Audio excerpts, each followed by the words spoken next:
popping my collar with a whole bunch of girls hanging around my locker. Even in the ninth grade, I had 6 girlfriends, 2 blacks, 2 whites, and 2 Mexicans. When I graduated, no, I'm lying, I just quit. I said, fuck going to school, cause I knew I had a gift. How to make a bitch come, how to make a nigga run, how to get a lot of money. I ain't talking about toys. If you think I'm telling lies, go on ask about me.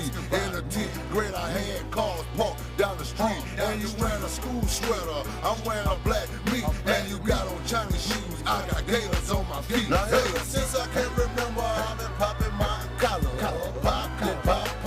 Popping my collar. Ever since I can remember, I've been working these hoes, and they better put my money in my hand. Now ever since I can remember, I've been popping my collar. Popping my collar. Ever since I can remember, I've been working these hoes, and they better put my money in my hand. Well, I'm the last Mr. Big, and they call me Diamond Eye. I can take my shades off, and I can blind the whole sky. Niggas shot me in my head, but I still didn't die. When I woke up out my coma, told my mama. I'm still working, so give me a minute. Drop the wickedest distortion. Mash up the whole place. Let's go. Badadum, badadum, badadum, badadum, badadum. Rock, rock.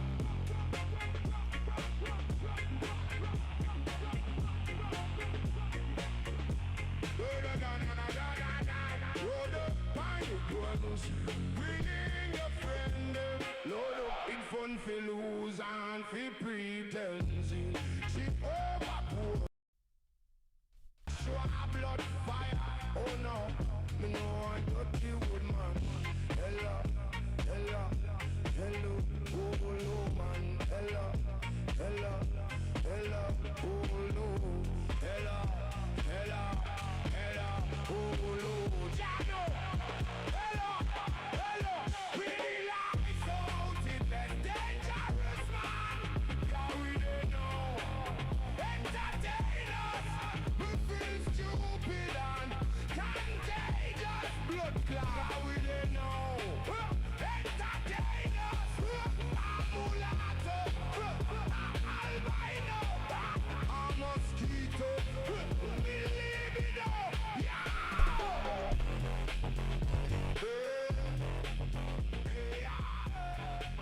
Okay, hopefully it's not too loud.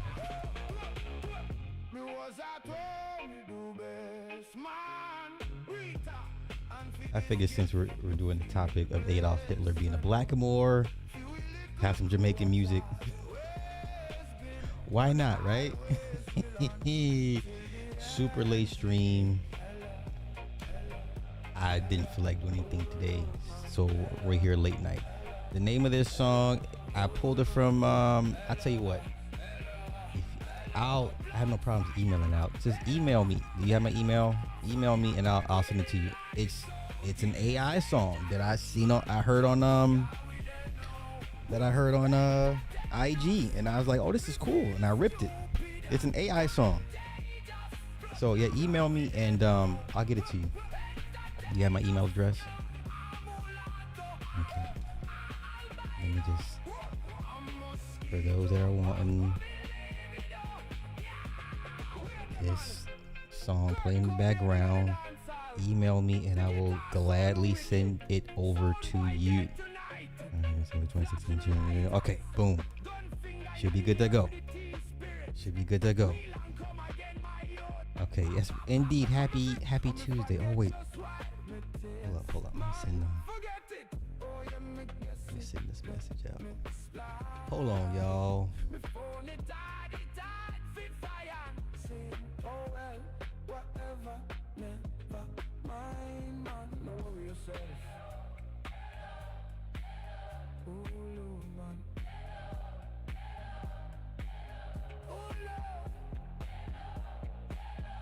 Okay, we should be good to go.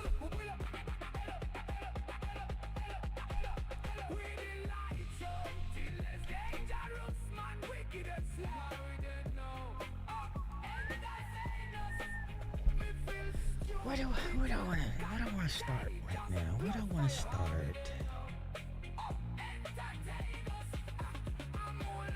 We'll do a couple clips and then we'll get into the Hitler thing. Yeah, does that sound like a plan? Does that sound like a plan? Okay.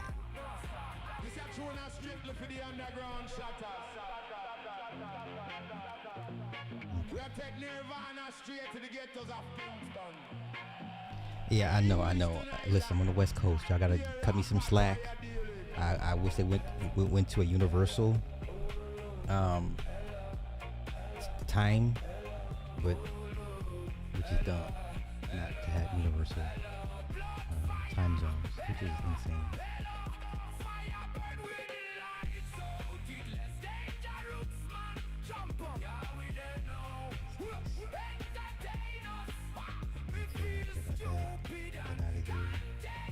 I'm just gonna burn through these clips and we're gonna get to the Adolf Hitler thing. Do this. Do that.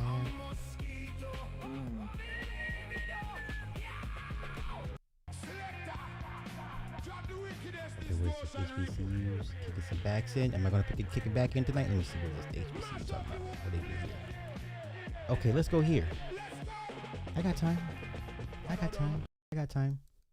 First ever top rankings of the nation's top 20 HBCUs, and they split the list right down the middle.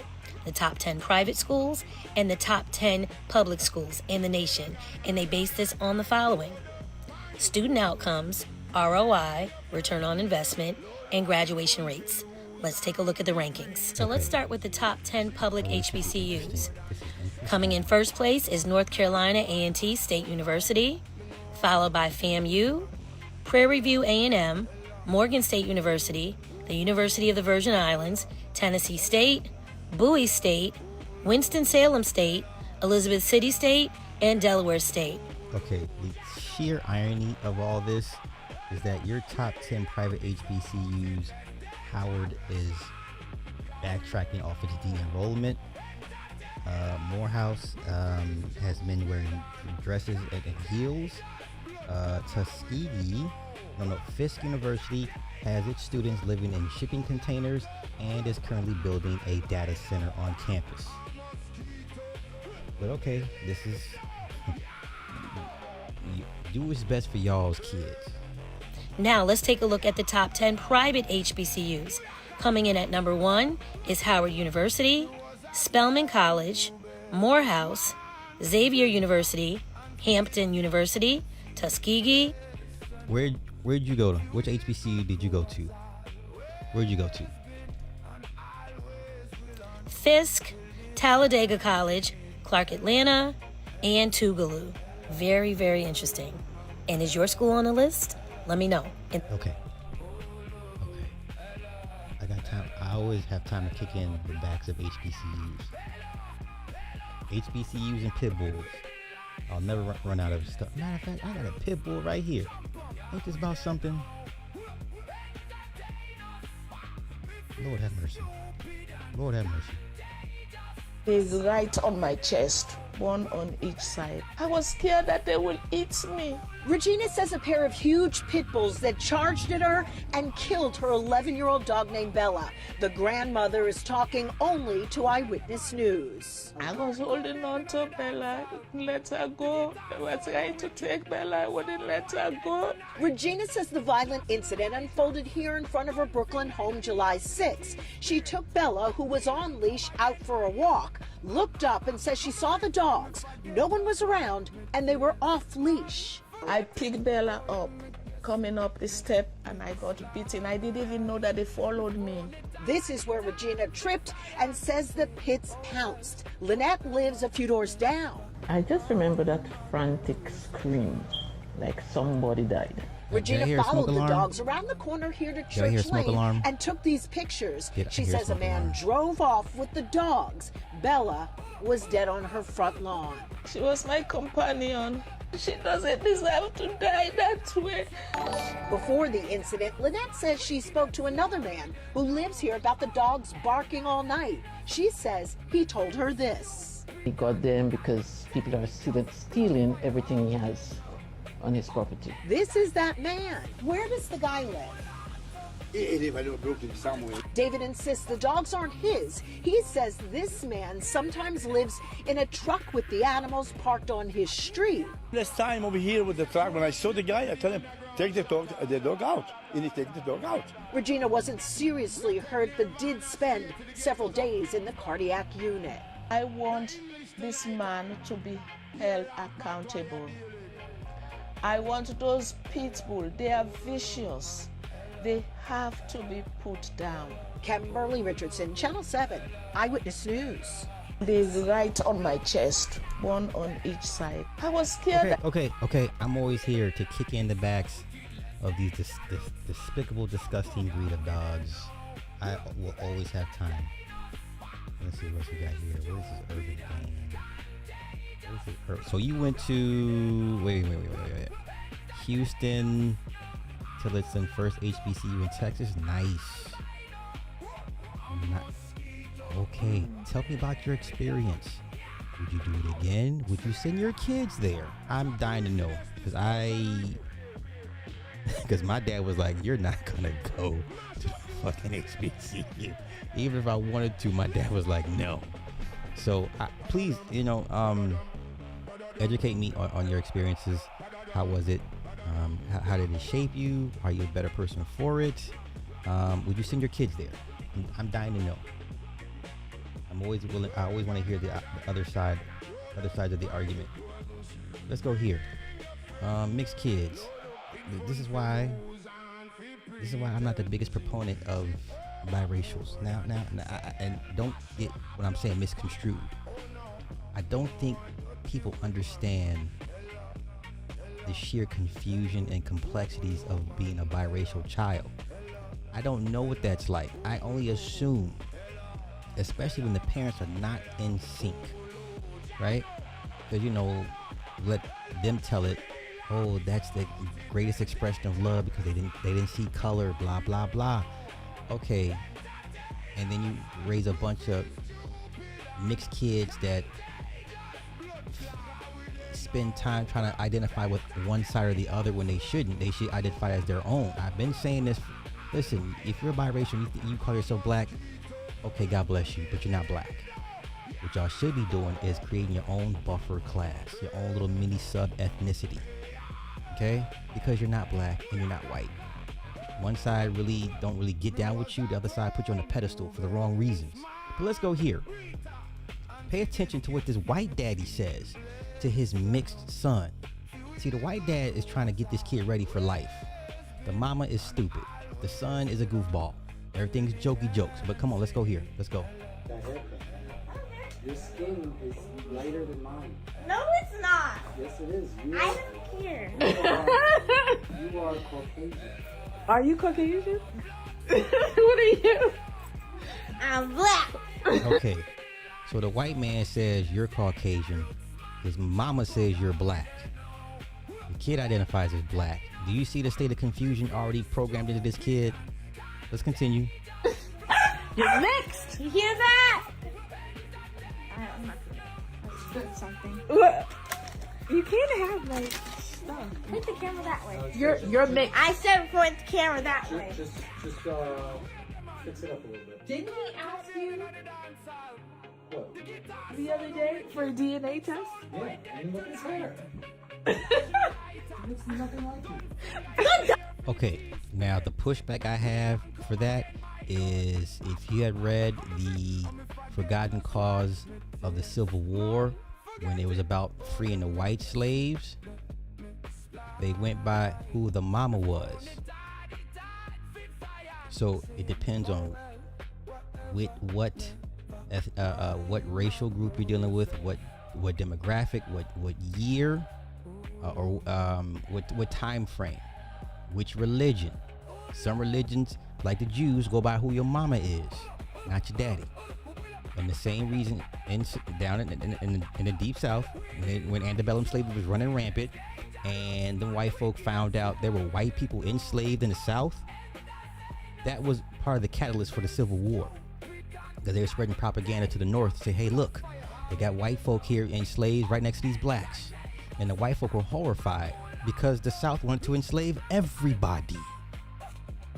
And how they trace the lineage is who the mama was, not the daddy. So which doctrine are we talking about? That's why I don't even entertain those arguments. Some groups go by the mama, some groups go by the daddy. Let's continue. It's because your mama is black, right? Yeah.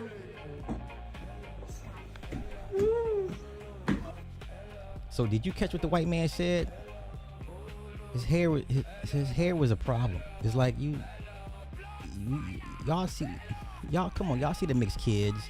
They look like Sideshow Bob. How many mixed kids do you see with the Sideshow Bob tapered afro or the tapered locks? And it looks like, what what is this? You understand? Come on. I'll run it back. Pay attention to what the white man says. You're too urban. The white daddy told his mixed son, your haircut is too urban. Y'all didn't catch that.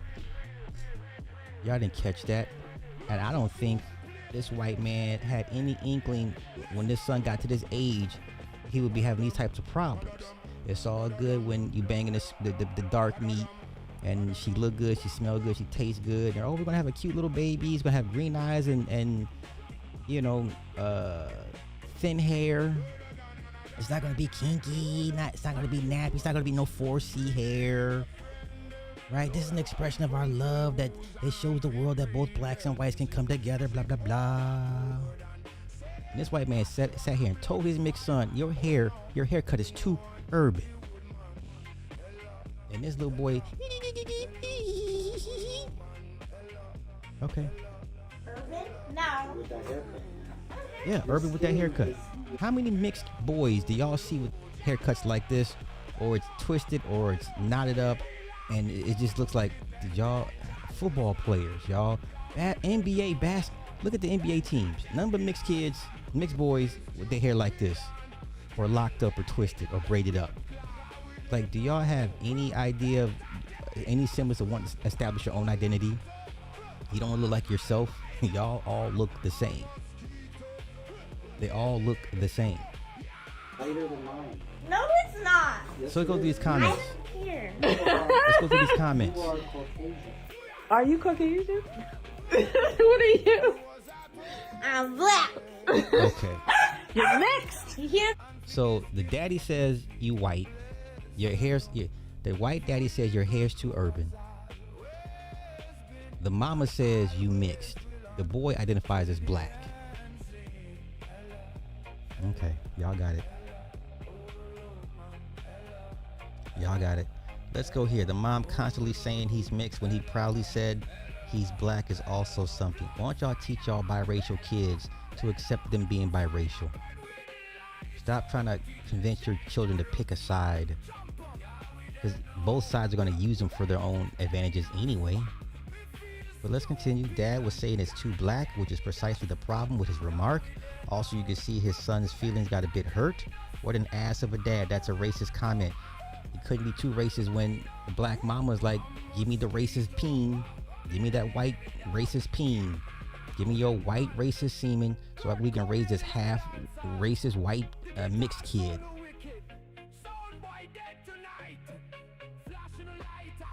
There is nothing funny about teaching this young man to shrink his identity to make others comfortable. His hair isn't too urban, it's his heritage. It's the styling of the hair. But let's continue. Instead of laughing it off, this needed to be a teachable moment for his father and an empowering one for him. You ain't gonna tell this white man nothing. In the world that will judge him by his skin and texture regardless, home should be the first place he's taught to walk with pride in who he is. Okay. Son wants to be black, dad wants him to be white, and the mom won't allow him to be black. Dad wants a DNA test, mom thinks it's funny. Either this is some weird ass sense of humor, they are okay. This is the type of interracial couple that be making that family content y'all love so much. Whole time he hate his sons. Yeah, this is the one that gets the family fatigue.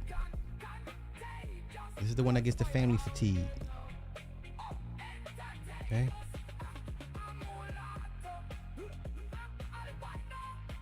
Okay. This is the the family fatigue. Okay. Mama is part of the problem too. Okay. This is wrong on so many levels. Number one, as a Caucasian, when you decide to have a child with a black person, you better know, understand, and appreciate your child is black. Point blank. Oh, God. Okay.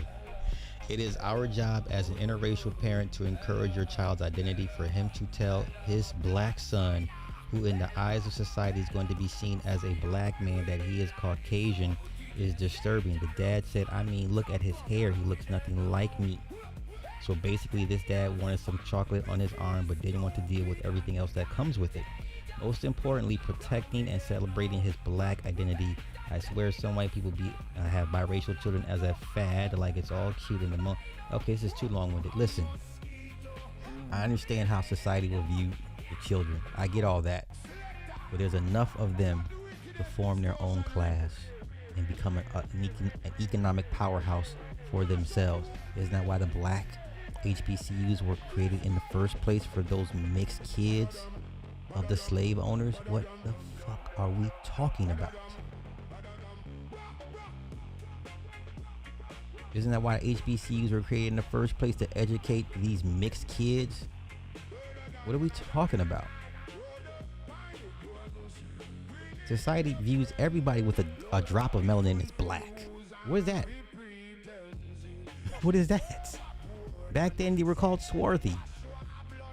Back another time, you called a Blackamoor. What are we saying? What are we saying? If you have a drop of melanin in you, you are not them. Once again, y'all got it, man. Okay.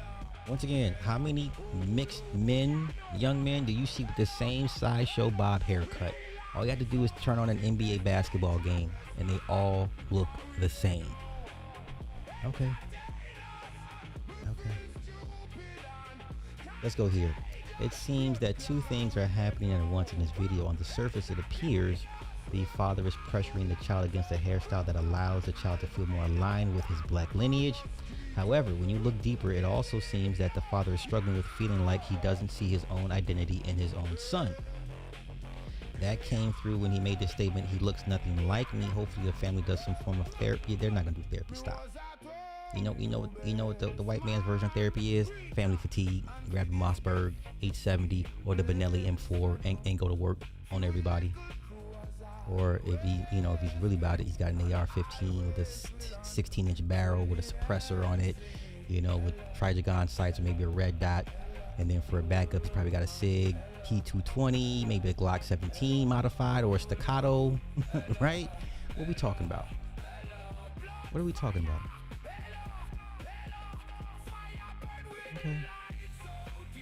Okay. All right.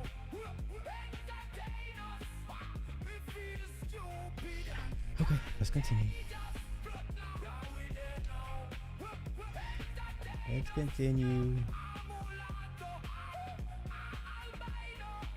Hey, if the biracials actually came together and were their own force, guess what? You could force society to change how they view you. But what am I? I'm just running my mouth.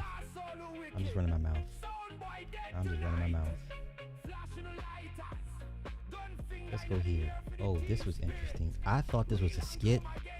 This is not a skit. After my husband died, I did not have a healthy pregnancy the second time around, which is Hold up. I legit thought this was a skit. This is a real story. This really happened to this woman. So her husband died. Let's go.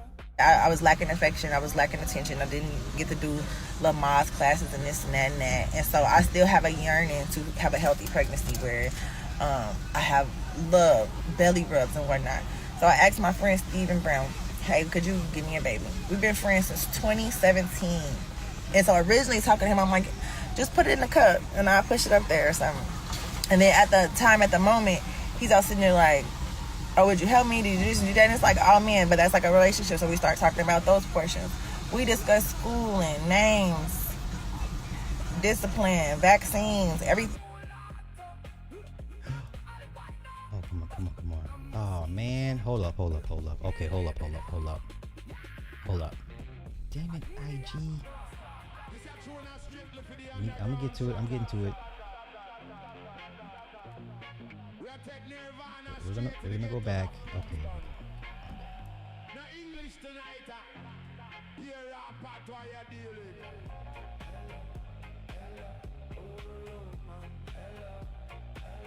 I'm waiting for it to catch up.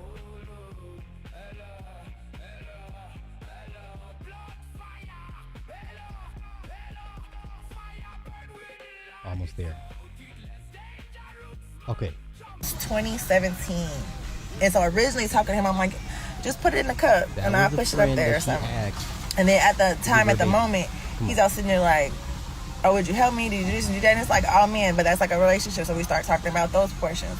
We discuss schooling, names, discipline, vaccines, every parental thing and you could cover before we even made this decision. And so I feel raped because it's like, why the fuck would you do that and then pull out and put the semen on the ground on the floor? I literally had to go wash my feet off because I felt it on my feet. Then, as it's happening, because I didn't have any anger towards him, this is my friend, I should have beat him at that moment when he came on the floor and started giggling and, you got some good coochie and we got to try this again. He said gay ass comments like, you don't have to strap me down. You don't have to strap me down to get. I said, we never agreed to me having to strap you down or force you to give over your semen and your energy. Like, and I actually had discussed with him, like, I got so many investments that's about to turn around and I'm getting paid out this week and I got a lawsuit paying me out that week and I want to take care of you, contribute to you as, my child's father, because the best esteem that you're in as a man is the best esteem our child will be raised in. And even so, he... Oh my God. Are you serious right now? Okay, hold up. I know what I'm gonna do. Hold up. See, I gotta do it the old school way. Wait. I'm sorry. I didn't know I was gonna do all this. Hold on. Some bullshit, man.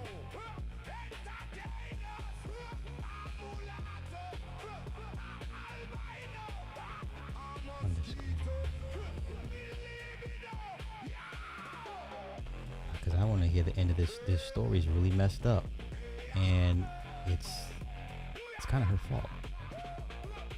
But hold on.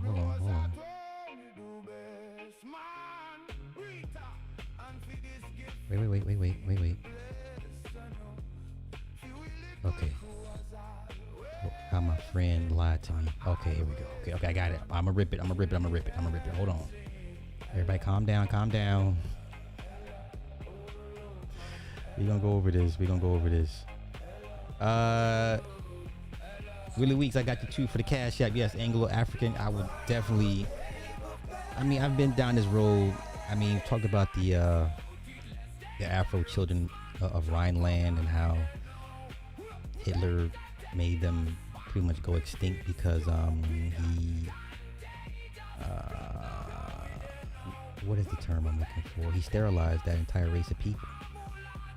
So I've been down these rabbit holes for a long time ago. It's ripping. Okay. Cool. Yeah, we're gonna go over this together. Because this woman was in a weak emotional state. I get it. Her husband died. I get it.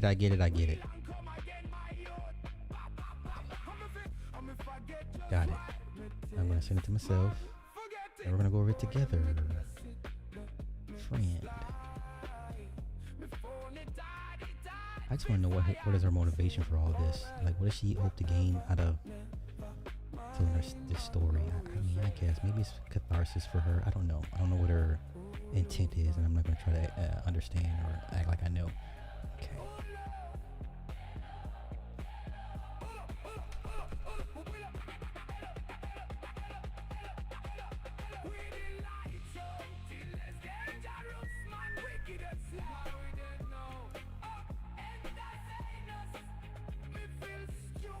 Hold on. I'm just waiting for it. Gmail is the worst. Friend.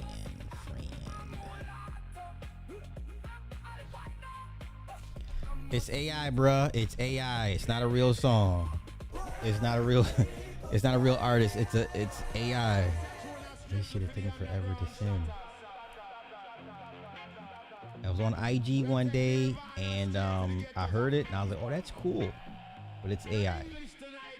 It's AI. Yes. Yes, allowed.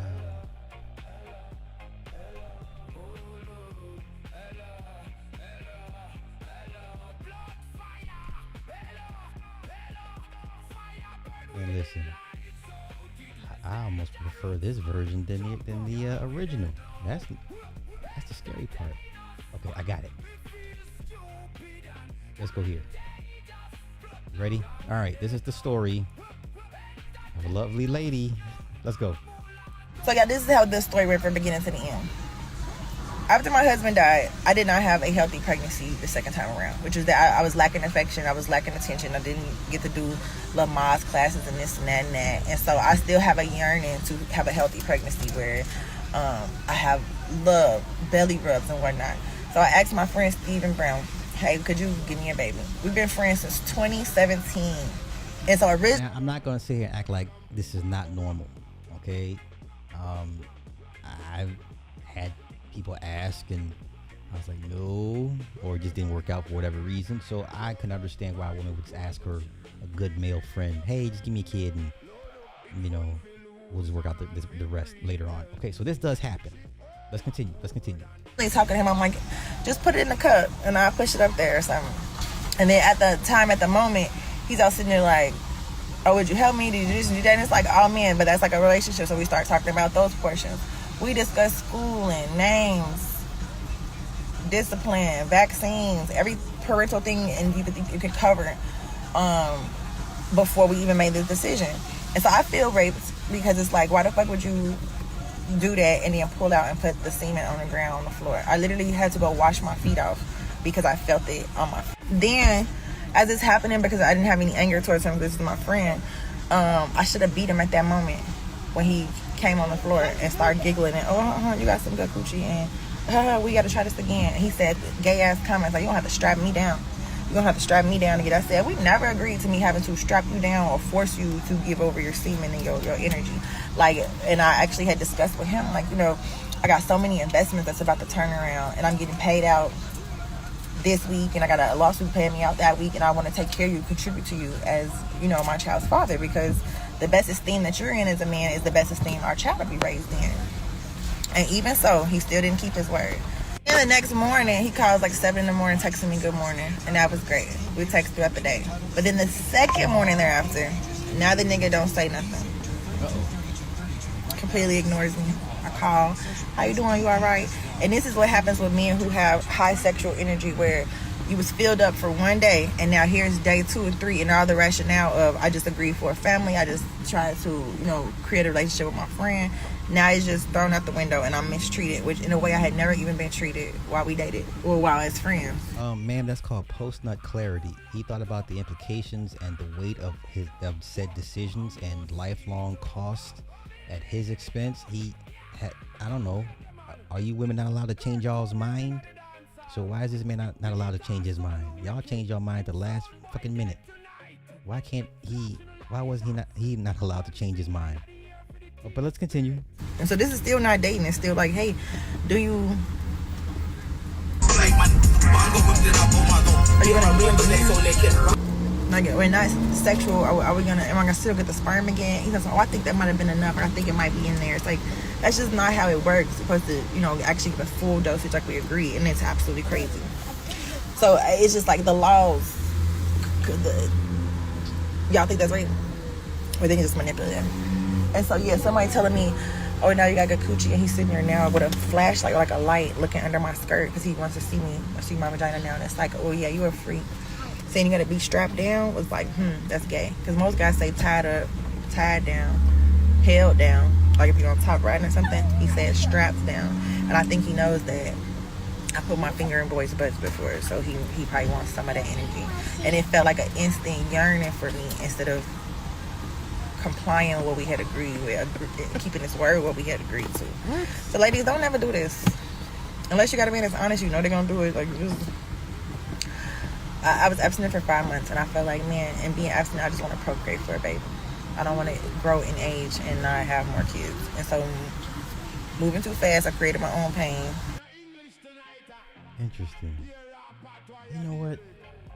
Okay. Let's go back to her IG page and see if we can get some more. This makes no damn sense. Like, what? Let's go here. Some of these comments were pretty much on point.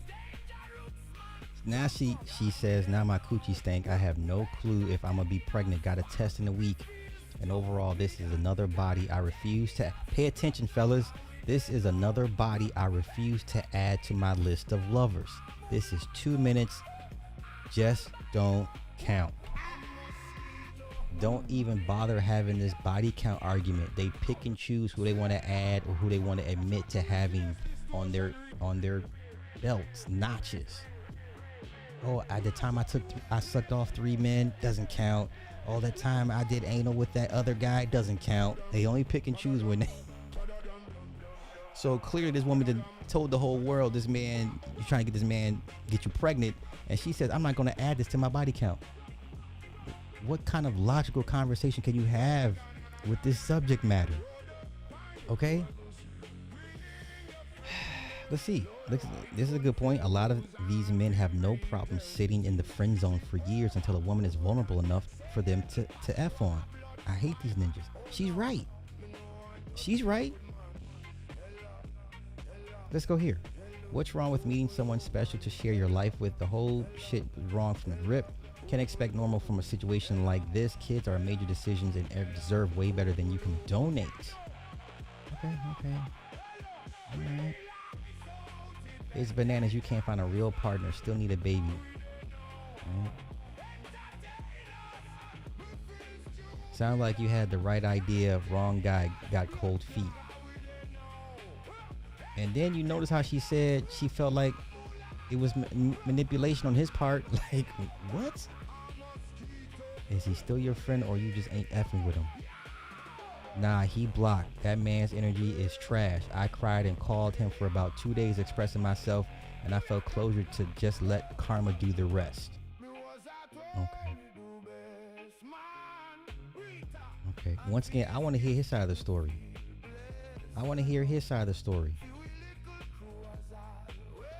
It's too easy to be like, oh, yeah, because she said it first. That means it's true. Let's see.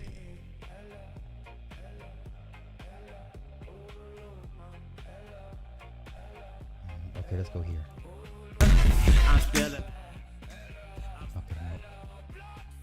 Okay. So she's saying she got finessed. I don't understand how. Listen, this is why I tell y'all, listen, when a woman wakes up, decides to accuse you of doing something to her years after the fact, there's nothing you can do about it. This is a perfect example. So this woman says she got finessed. Out of what? Out of what? What did she get finessed out of? This is scary times we live in, y'all. Wow, that's crazy. So he finessed you. Okay.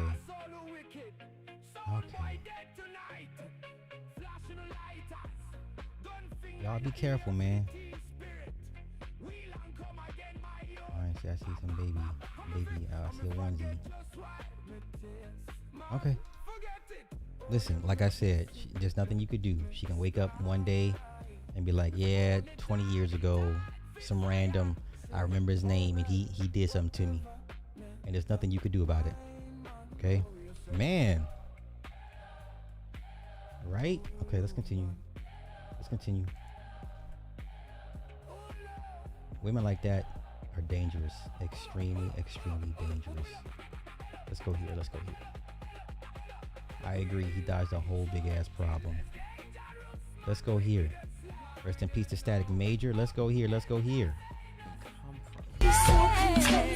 don't want to get hit. God damn it.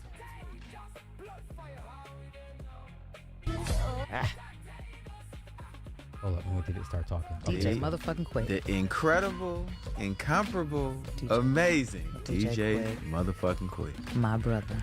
This whole thing was effortless with him and Dre because at the time him and Dre weren't speaking because of whatever happened with Suge and all the back story. They hadn't spoken. Oh, so that record brought them back together. Hello? Truth brought them back together.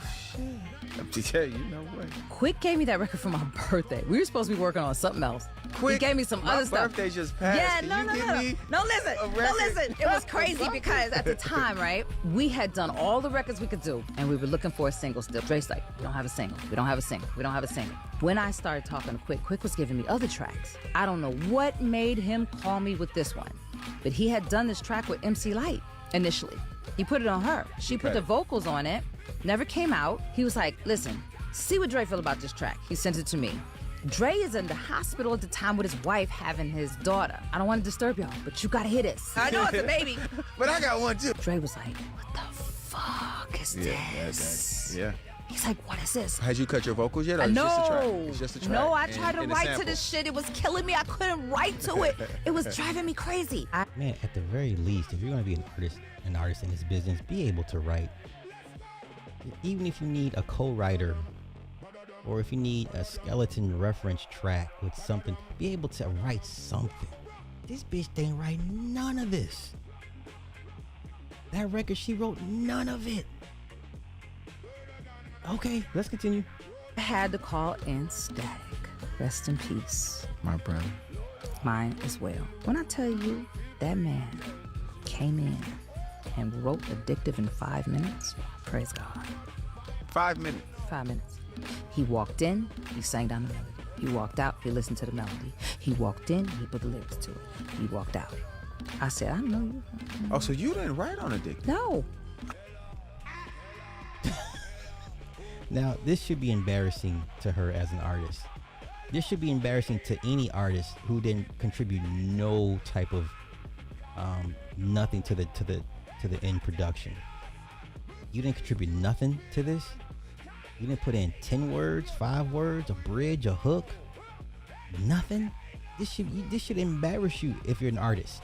You should be hanging your head down, but like, no, you're not an artist. You're just a singer. You're just a singer. You're not an artist. But let's continue. I wrote every other song, but the R. Kelly song, I'm addicted. Artist, if someone gives you a So her biggest hit, she didn't write. Okay, fair enough. So her biggest hit, she did not write. Okay, that's not good. Wait, where's she at? Wait, what the hell? She would have finessed him for child support, for sure. Oh, for sure. Listen, once the man got out of hand, once she felt she couldn't control him, for sure. For sure. He finessed her out of the Tootie. Who the hell calls it Tootie? Okay, you're a goofball. Nobody calls it Tootie, okay? But anywho. Ash, sing it. Please and thank you. So when the record drops. Okay. Her biggest hit of her career, she did not write. Okay.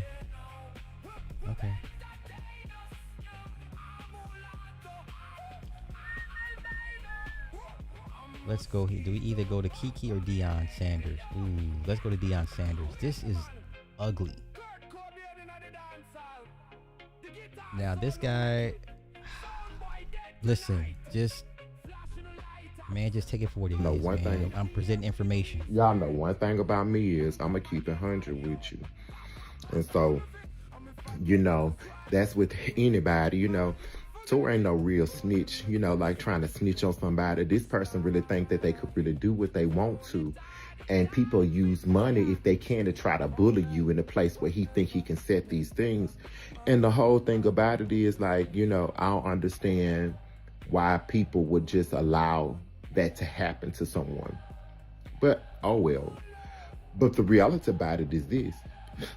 I don't understand why this person does the things he does, knowing the things I know. Like, let's be real, Deion Sanders. Let's keep it 100 now. Tell everybody how you got AIDS. Tell them my cousin, because y'all was fucking with Tom, Dick, and Harry, burned you.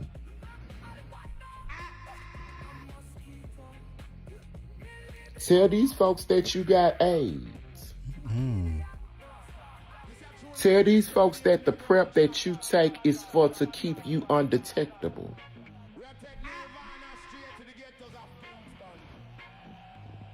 You see, that's the thing. I don't understand why somebody to this magnitude, when you know, and you know y'all can't get it, is HIPAA. But if the thing about it is, the reality about it is, he got AIDS.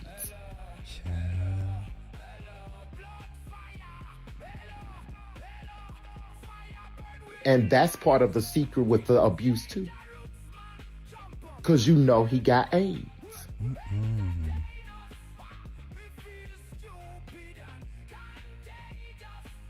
So the reality about it is, you know what I'm saying? And it's real, y'all. These women and stuff and shit like that. Y'all, if y'all ain't crazy, Deion Sanders got AIDS.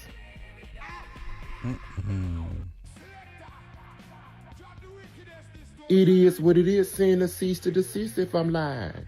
He can't. Because Deion Sanders got AIDS. And y'all know one thing. Pilar Sanders liked this post. That's what stands out to me. Oh no.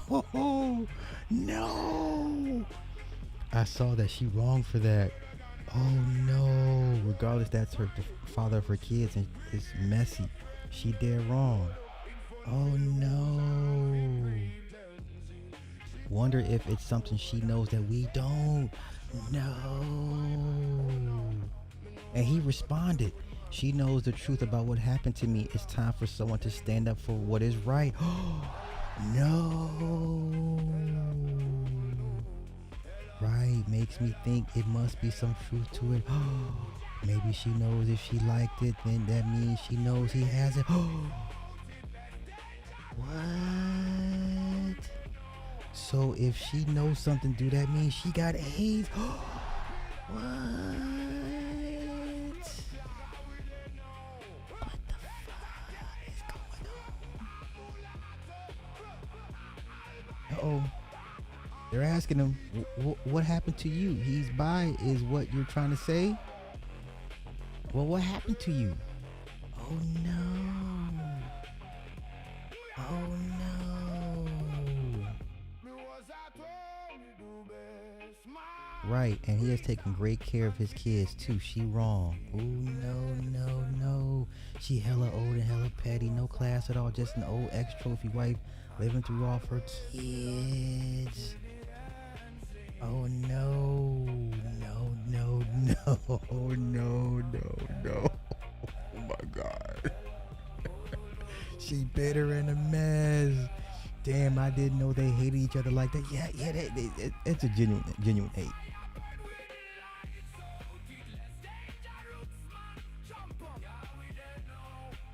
That's crazy.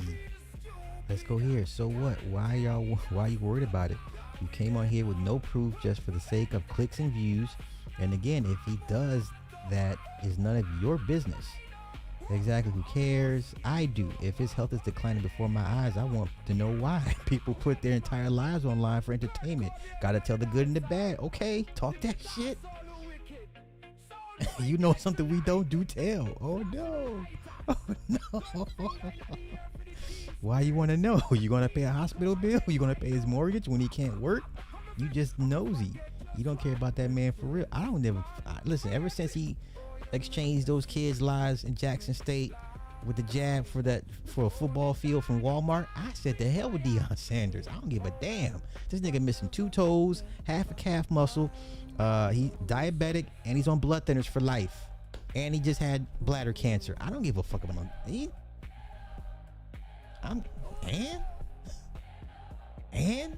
But let's continue.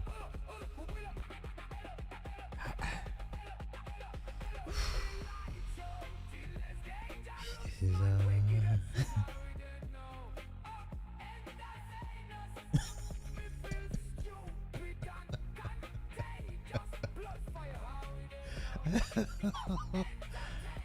Oh, why is his ex-wife liking this statement? I'm asking for a friend. Right, I noticed that. Weird, because I don't see it. She missed the lifestyle.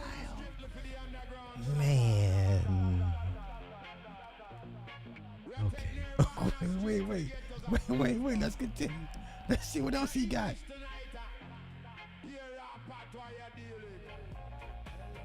Okay, wait. Oh no. Oh, he's going in. Oh no, this is bad. Wait, y'all. Hold on. Tell the girls you charcoal. Oh no. Child. I'm looking at the whip and I put my dreads back in, y'all. But anyway, you know, people be like to play and stuff, baby. Tell these folks Dion sounded that you charcoal. Honey, tell them. Tell these folks, sweetie, that you charcoal burnt. You see, when you play with something, baby, you got to play with something that, you know, that you can be on the level with, baby. You see, you can't play with a boss like Tor. Because, see, Tor just call your ass out. You get what I'm saying? Tell these folks, baby, that you can make barbecue ribs. Because, bitch, you burn. Tell them you charcoal. Now, tell the girls that you charcoal. Tell them. Tell them, bitch, that you know how to light a grill. You better watch your pussies, ladies. Tell them, Miss D. Tell them why you bottom. Tell them. It ain't because, baby, you getting old. It's because when you skeet AIDS.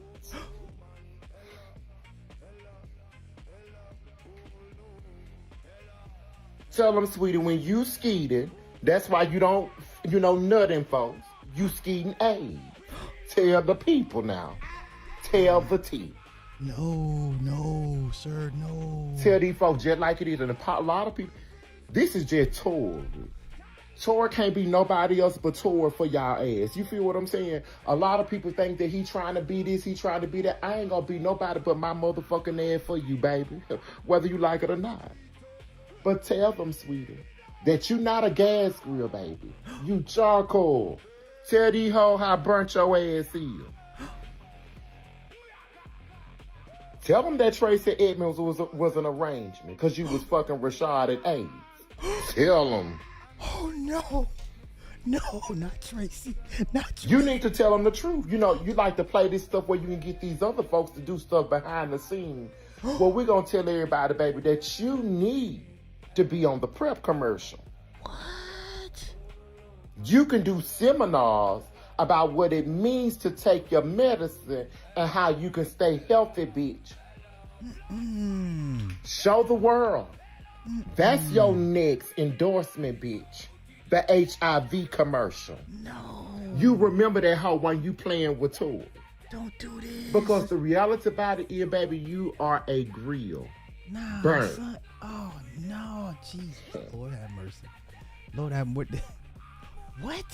The fuck did you walk into? Wait. Oh, no. Last thing, y'all, because I was up, I went out, I had a great day, but I noticed some of the things that had been taking place, just a couple things. And it's not a place to, like I told you, it's really to respond and react. That's not a reaction, I'm giving you a response, just not facts. But I thought about this too. When you know everything. So it's like, tell these people that it was more than talking about I'm cancer free. Tell these folks that you needed around the medicine that was going to work for you, sweetie. Why you lost so much weight, sweetie. You didn't lose so much weight from radiation, sweetie. Tell these girls the tea. No. Oh. Why you didn't want to talk about your weight loss or what was happening with your weight or your health in interviews, since you like to place, you like to follow me state to state to state. So we're going to go nationwide with you. Nationwide is on your side. You remember they on your side, sweetie. No. So when you make sure that you playing, you get what I'm saying? You got to tell everything, but let's be real. Does radiation treatment, people, just that itself causes someone to lose as much weight as they did. Without the chemotherapy, because the chemotherapy is the place that causes you to what? Not want to eat and lose the appetite, right? Okay, is he hitting facts? Come on, all my CNAs, RNs, get y'all ass in here. Is he spitting facts right now about the chemo? I know this from both of my parents having cancer. One that was just radiation and one that required chemo. So when somebody is playing something and they want to tell something and they want to use other people because they think they run something from place to place. Nationwide, remember, because everywhere that I go and follow, it's on your side. So let's make sure we get to them and make sure that they understand everything when you think about it. Was he just sick from radiation that he lost that much weight? People think that I'm being facetious, but you're not using your brain either.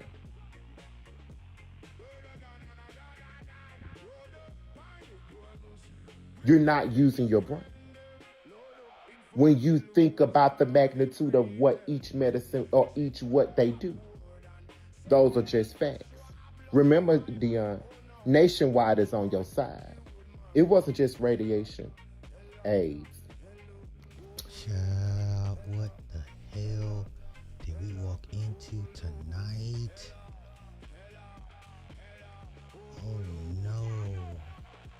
Oh no. Why are we here? What's up, y'all? So, I forgot to tell, I think that a lot of people fail to realize that when this incident and things were happening and stuff, that Deion Sanders used his own family. So it wasn't just like his sons going to, get some ass or some things of that nature. And I think a lot of people don't understand that once his daughter started going to Jackson State, he started to pimp his own daughter out. And that's what y'all fail to realize. Shaloma Sanders was a prostitute known as the Dixie Chicks as well. It'll show straight from the conversations that she's had with the people that was connected through to me from Meridian, from Georgia, from Alcorn, where Deion then sent her on these missions to have sex with these people in places of prostitution. You got to understand how the connection works. Okay. So it's like this. He gets a percentage of everything that they make. So therefore, he builds a team. You get what I'm saying? And with his team, once they get an assignment, he gets a certain percentage off of it. That's how the money is actually made.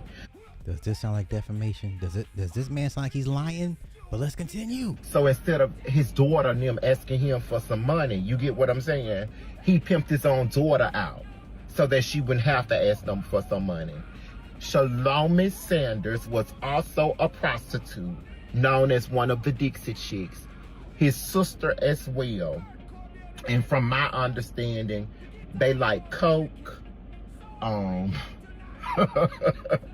real, coke, meth. This is how they are able to take multiple men at one time, both of them. So the reality about it is, when you go back and look, and no one can send me a rebuttal because it's just the truth, people. So if you go back and check, you'll see that Deion Sanders pimped his own daughter and sister out, for real. And that's been happening for a few years now. So, she just like one of the other people, one of the tricks of the trade. You feel what I'm saying? She probably not burned, but she a slut too. Shaloma Sanders. He pimped his own daughter out. Child, what the hell is going on? Oh no. A lot of people would say, you have a court case going on. You crazy. No, let me tell you something. The same abuse from place to place, where this person has been able to lay the foundation because they got money. I don't give a damn. I am what you call the realist. So if you think that because you have money that you can create a place of systemic oppression for someone that you may think less than because you behind the scenes and their pockets are full, they are supposed to be intimidated. There were several folks on horses with batons and bats and mace and whips ready for Martin, Jesse, Al, and the rest of the people trying to make sure that we have a right for where we at today. So we're not going.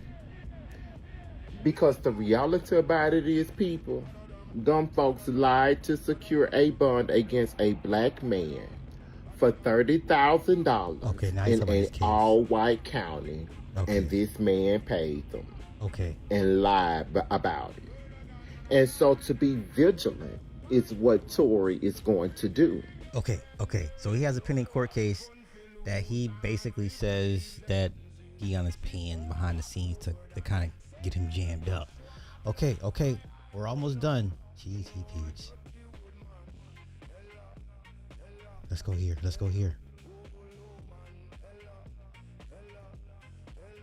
Okay, you don't even look like you can stand next to Deion Sanders. When they did the last time you met him, did y'all have lunch? Okay.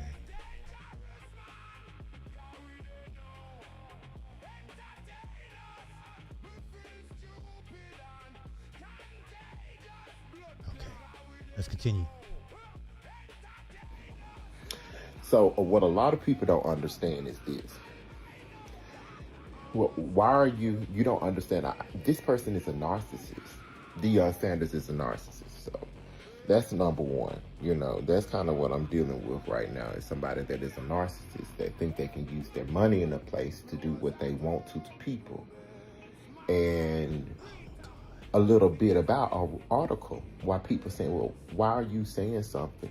An article was written on me July 26, 2025 by College Sports Network. And I was arrested on charges that I didn't do. So this person then used the DA of Boulder to ask from a $1,000 bond to a $30,000 bond.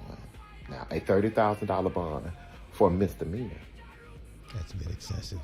That's very excessive. So when you tell me, well, why are you saying something now? You see, it wasn't even so much about what he got or something like that. But sometimes you have to match what people doing with their money by the influence of what you can give to what you know. You see, this is not about trying to get somebody or really trying to put somebody out. You get what I'm stating? But I am going to use the resources and tools that I have in a place to defend myself when someone does something continuously. You see, I'm about peace. But if this person was about peace, they had the opportunity to be peaceful and to exit my life peacefully. They chose not to. So since they chose not to, then these are the, it's called, you reap what you sow. The harvest happens because you reap what you sowed. You get what I'm saying? I've been stating this for years where nobody's paid me any attention. Now this person has used court systems in an all-white county with a black man, $30,000 for misdemeanors. She lied and stated that messages was happening on a certain day. This case still going on right now.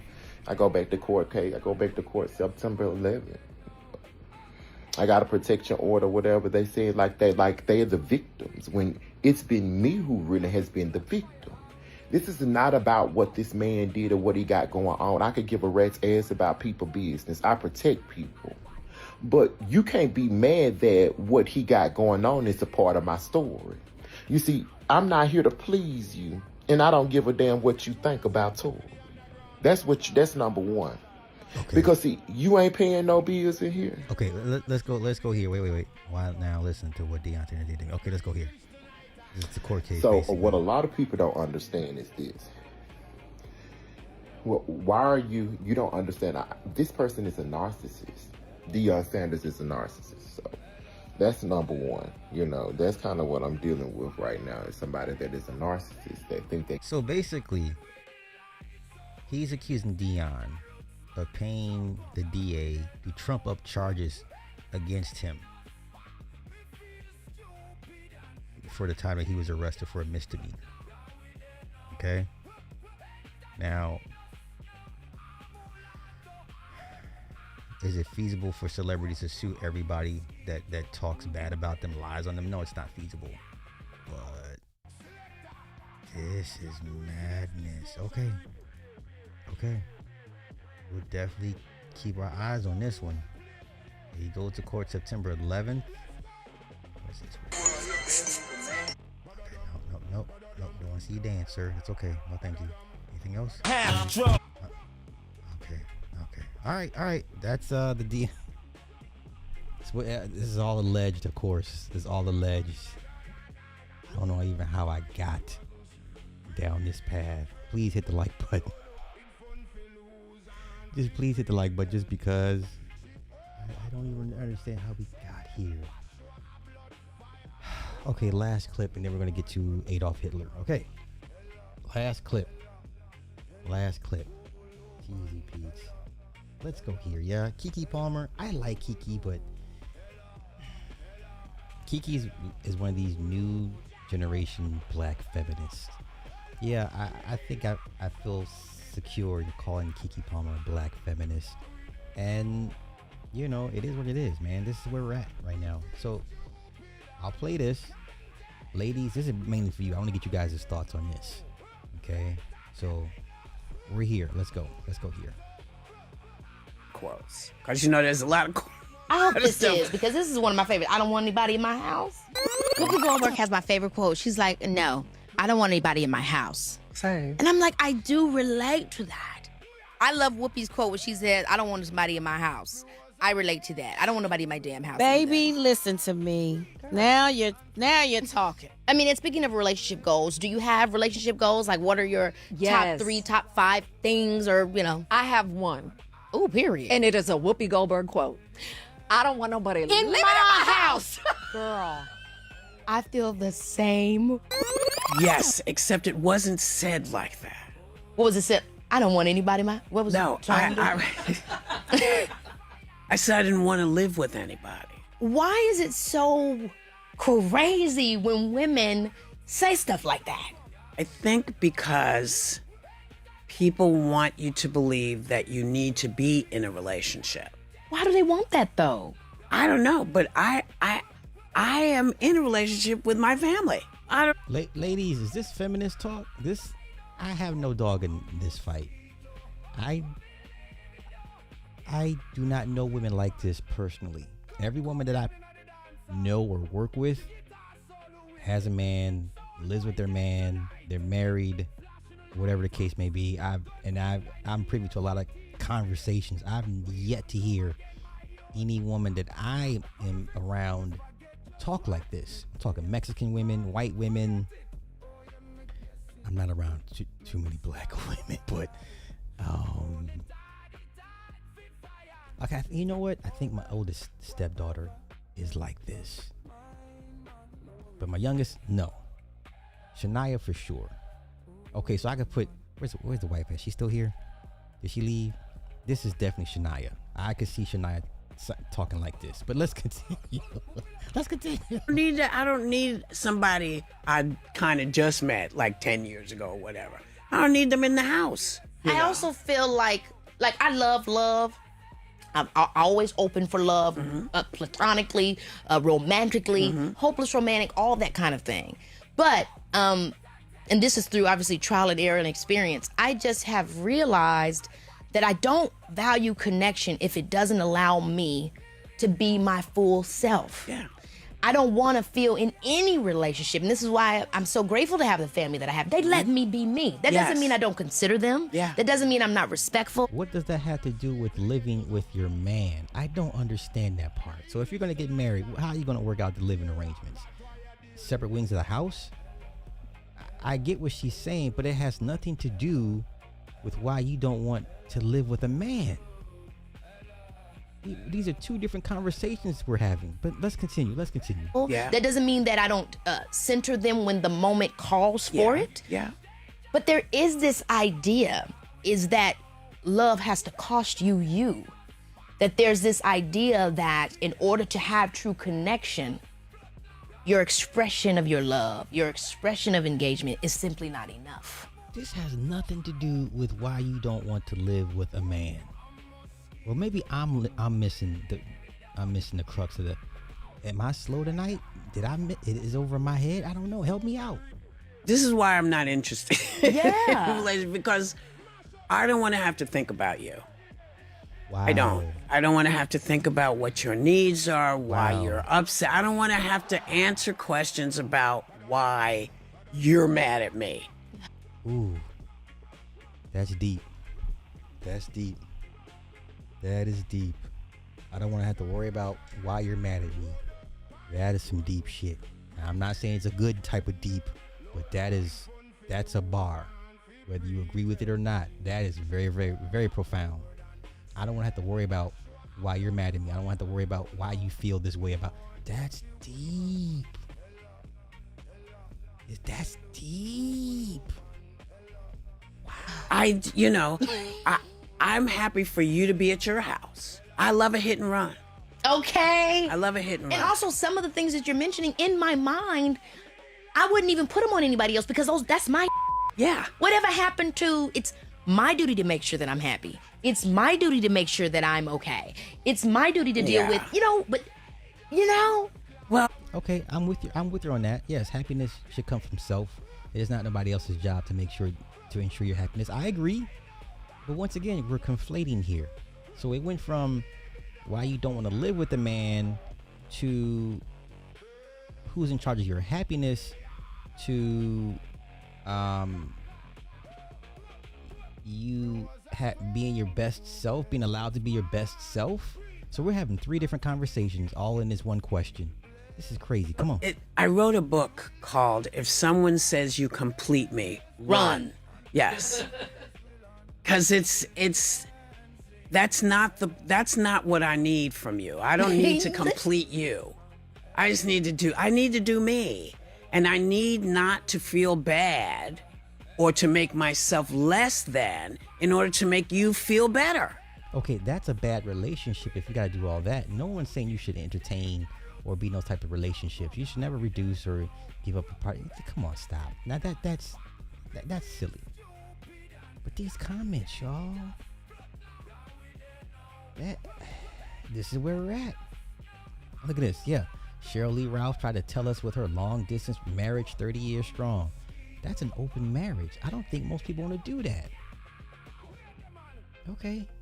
That's why she don't age, because she ain't stressed about some random person she met 10 years ago. All right. Okay. My ex-husband still can't figure out why I don't want to be with him.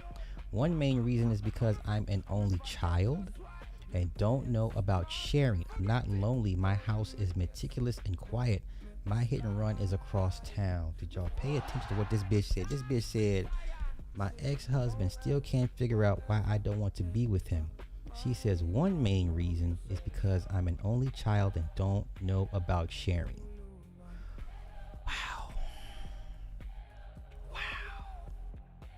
Wow. Look at this. I want my own room, and this man is freaking out. I need my own space. My own house would be preferable, but I'll take bedroom. Lord have mercy. Lord have mercy.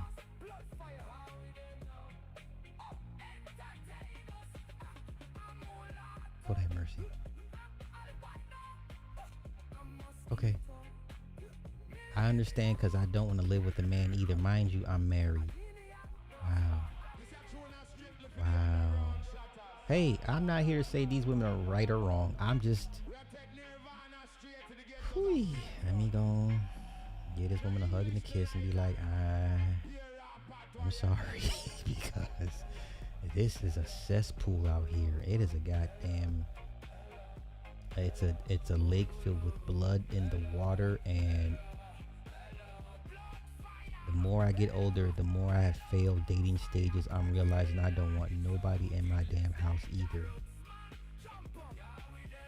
Girls saying my house is my safe space to recharge from the interactions I had outside of the house. Relationships are mirrors. When you're able to be your true self around them, that's the real deal. Family are people you know will be around regardless. It's safe. Partnership takes great vulnerability and trust to choose one another over and over again, and that's what I feel people most run from. I agree. Okay, I'm good. Oh boy. Okay, let's get to man. Let's get to Hillary, man. That was wild. That was a wild conversation. Shout out to Kiki, man. She's been killing it. She's been killing it. Oh, I heard Kendra G got a show on Oprah on the O Network. Shout out to her. I know the men are mad because ain't nobody picking them up for their shows on anybody's network because nobody wants to hear, I Hate Keisha content. So shout out to her. Let's see what the deal entails. Is it still too early? Let's see what we can. Okay. So Kendra G. It's called Dating Download on the Oprah Winfrey Network. It premiered on July 29th. It's a 10-episode digital dating series. That's what's up, man. Wow, congrats to her. That's huge. That's what's up.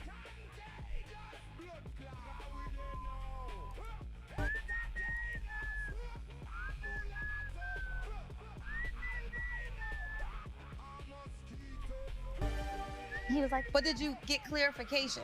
I mean, the pandemic was not that long ago. The pandemic was 6 years ago.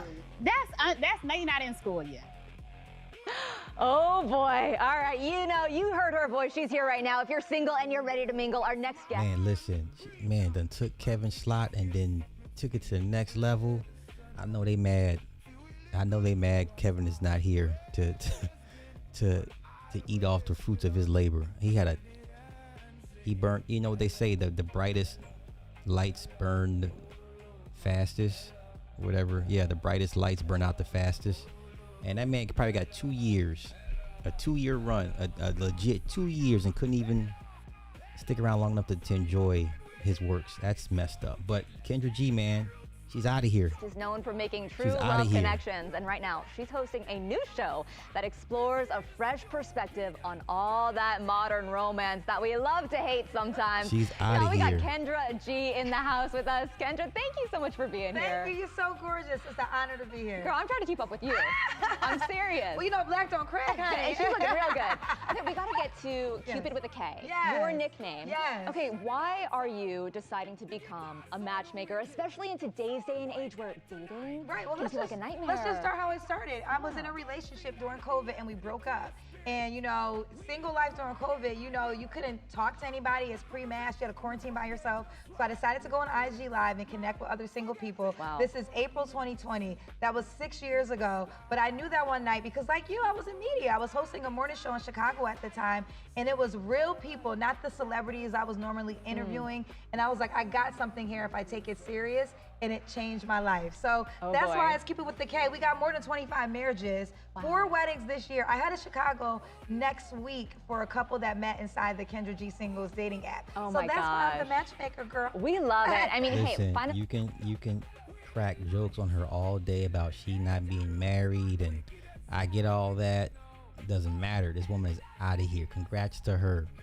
She gonna take y'all's content that y'all's fallen leader took, and she gonna take that and she gonna run this shit into the end zone. Okay, I don't think these guys understand. Mainstream general society does not want to hear I Hate Keisha content. They don't want it. The market tells you. Now, before you say, well, Kevin, Kevin is an anomaly. Kendra's about to take that to places where he wasn't able to get to because he's dead. And this is not I Hate Keisha content. Okay, well, let's continue. And even Kevin understood that I Hate Keisha content has a ceiling, which is why he was trying to transition into acting. He wasn't stupid. Nobody wants to be known as a I Hate Keisha content creator. Unless you're, seriously whacked out of your mind, but let's go. Love in today's day and age can be so hard. Yes. I also want to talk about your project, Dating Download. Yes. Congratulations on this show. Exactly. You're killing it. Winter Tell us a did little bit not about come what's for on. Oh my Kendra. God, They Dating sure Download didn't. is my baby. Shout out to Pauline Malcolm who created Dating Download. Got the green light with the Oprah Winfrey Network.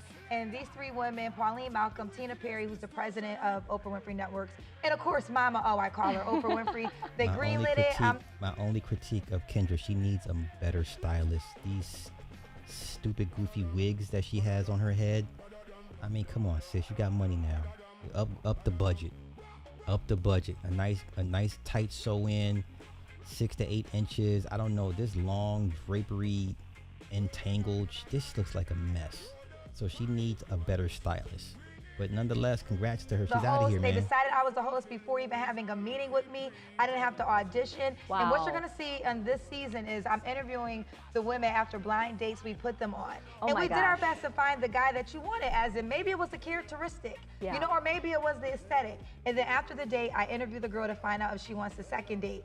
And you're gonna learn that, listen, I know we got men that have issues, but our ladies, there's some issues that we gotta talk about. No one's perfect. We're all in this Yes, together, yes. struggling through it. What's been the biggest surprise as you've been in this project, as you're talking to so many active daters The right lack now? of self-awareness. Really? People do not spend enough time on themselves. They're always critiquing the person that they dated, how terrible they were. They do not do self-reflection because guess what?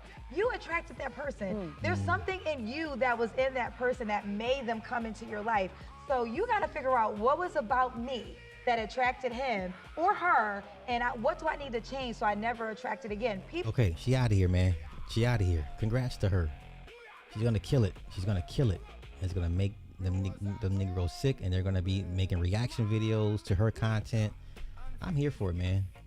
I'm here for it. All right, let's get to this. Adolf Hitler was a Blackamoor. Okay, was a Blackamoor. Now take everything I present with a huge grain of sea salt. Okay.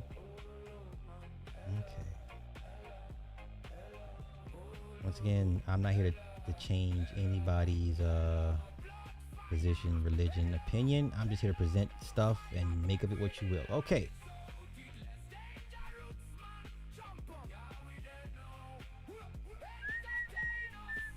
Adolf Hitler was a Blackamoor. This article is, how old is this article? I don't know. But let's go. We're here. So Walt Disney at one point played Hitler in a movie. That much I am aware of. Okay. But let's go here. Okay. So Adolf Hitler was a Blackamoor. According to the Congressional Record Proceedings and Debates of the United States Congress, which was published in 1937, Adolf Hitler was dark-skinned and swarthy. Uh-oh. So let's go to this link here. Oh, okay, so we'll have to do it the old school way. No worries. Okay, let's do this. Let's do the Congressional Record Proceedings and Debates of the U.S. Okay, so let's do this.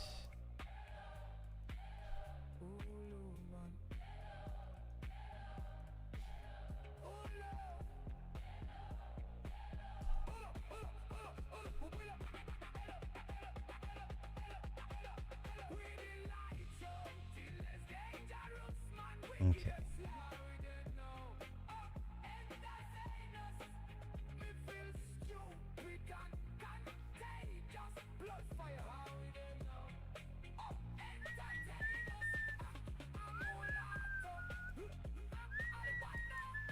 So this is the PDF.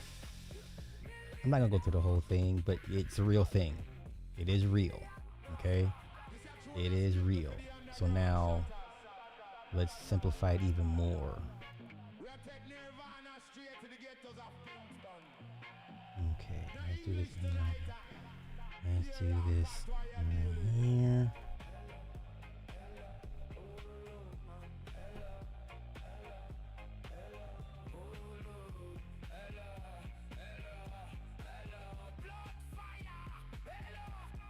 Okay. Viral social media claims have recently highlighted page 5552 to suggest that official U.S. government documents describe Hitler's physical appearance using terms like dark-skinned, black eyes, swarthy, to argue alternative historical narratives.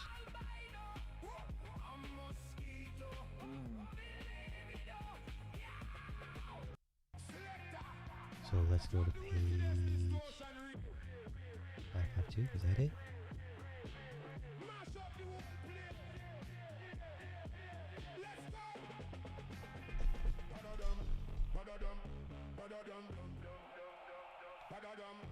Understanding infamy, the Third Reich, the pure Germans, they're mostly foreigners.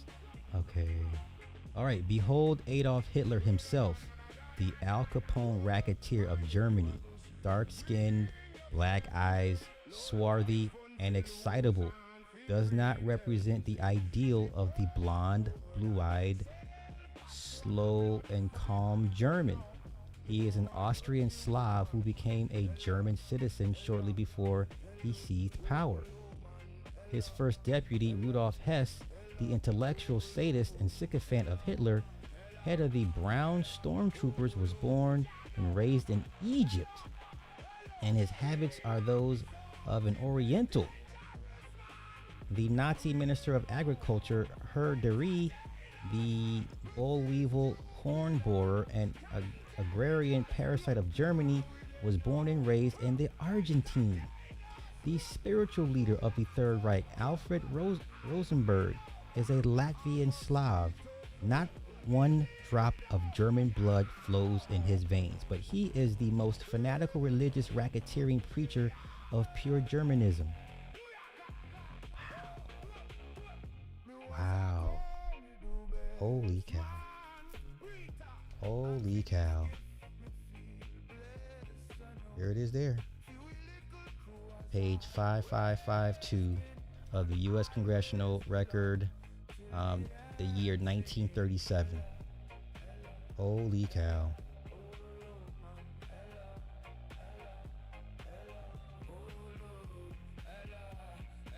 The former playboy of Adolf Hitler, Mr. Stiegel, is half American and a Harvard graduate. Any number of lesser Nazi lights are of French, Italian, Dutch, and Czech origin. They should all be deported from Germany as foreigners and crooked aliens.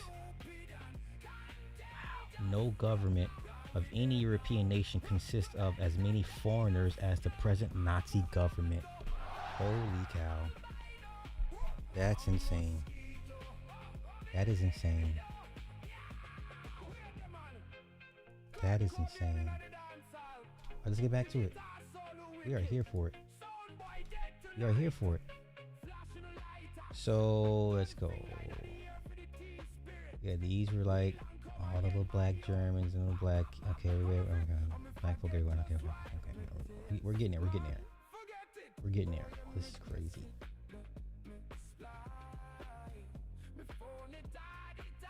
Okay. Behold Adolf Hitler himself, the Al Capone racketeer of Germany, dark-skinned, black-eyed, swarthy, and excitable, does not represent the ideal of the blonde, blue-eyed, slow, and calm German.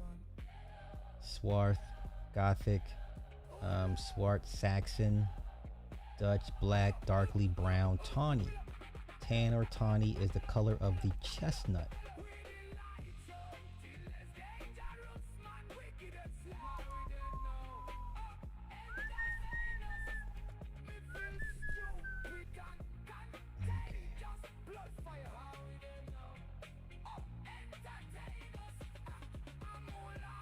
Let's go here.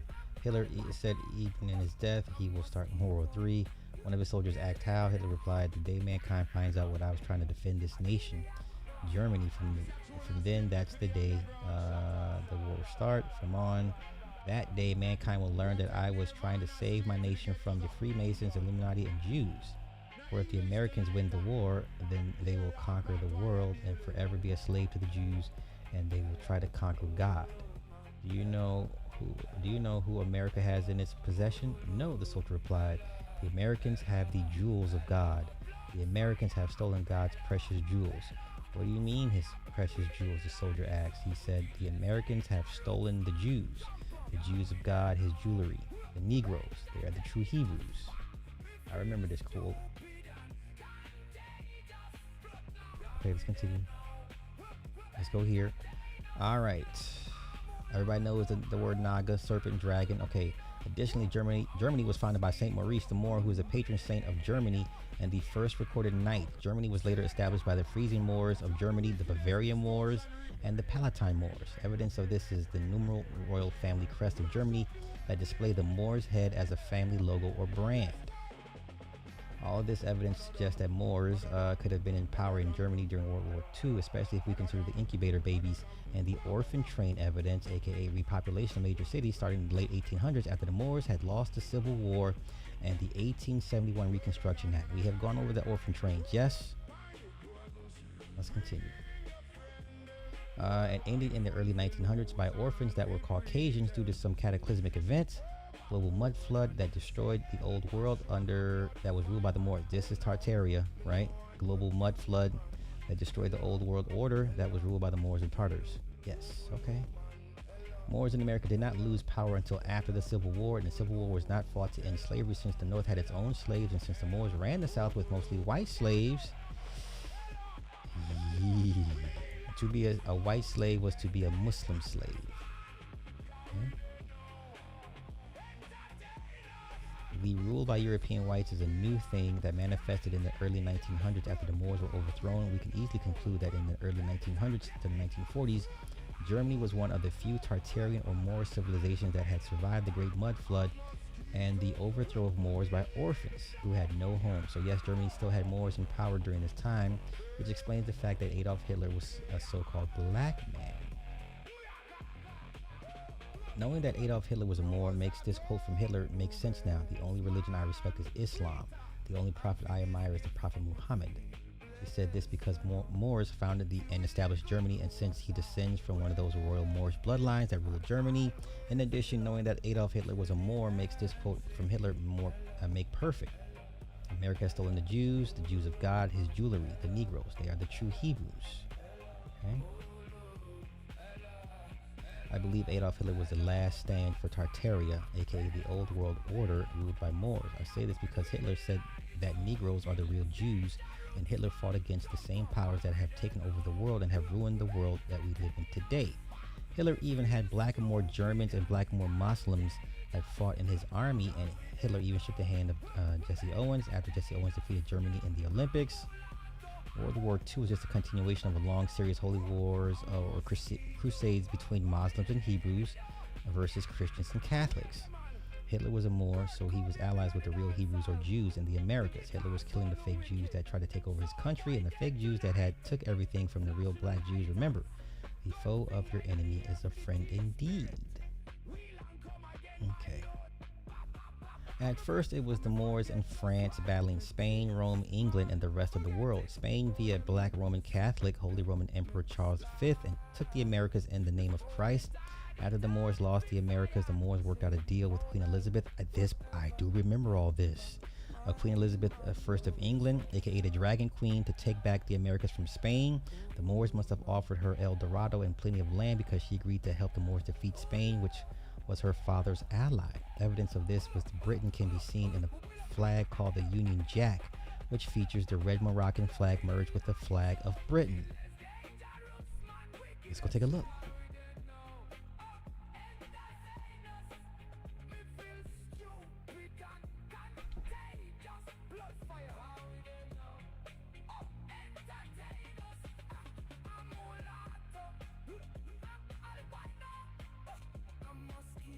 Let's see.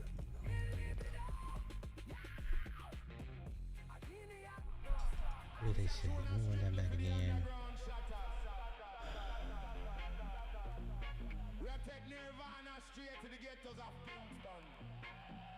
No English tonight. Okay, Moroccan flag merged with Moroccan. Okay, wait.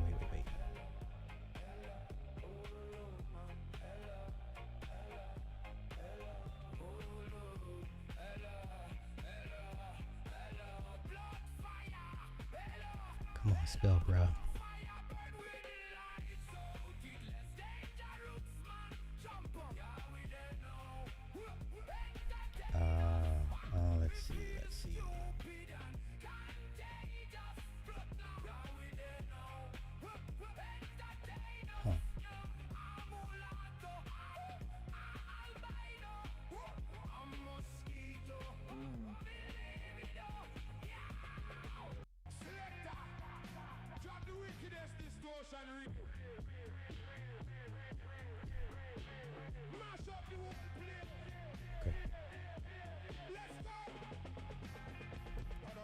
Interesting. Okay, let's continue.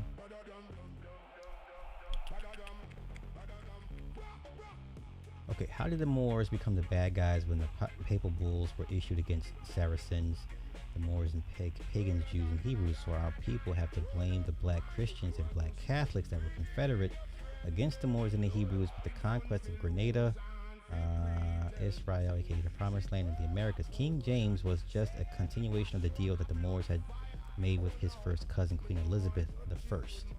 In fact, both the Moor and Hebrew flourished under King James of the Bible. And the white European that is shown to the world as Adolf Hitler was played by Walt Disney and is a decoy person.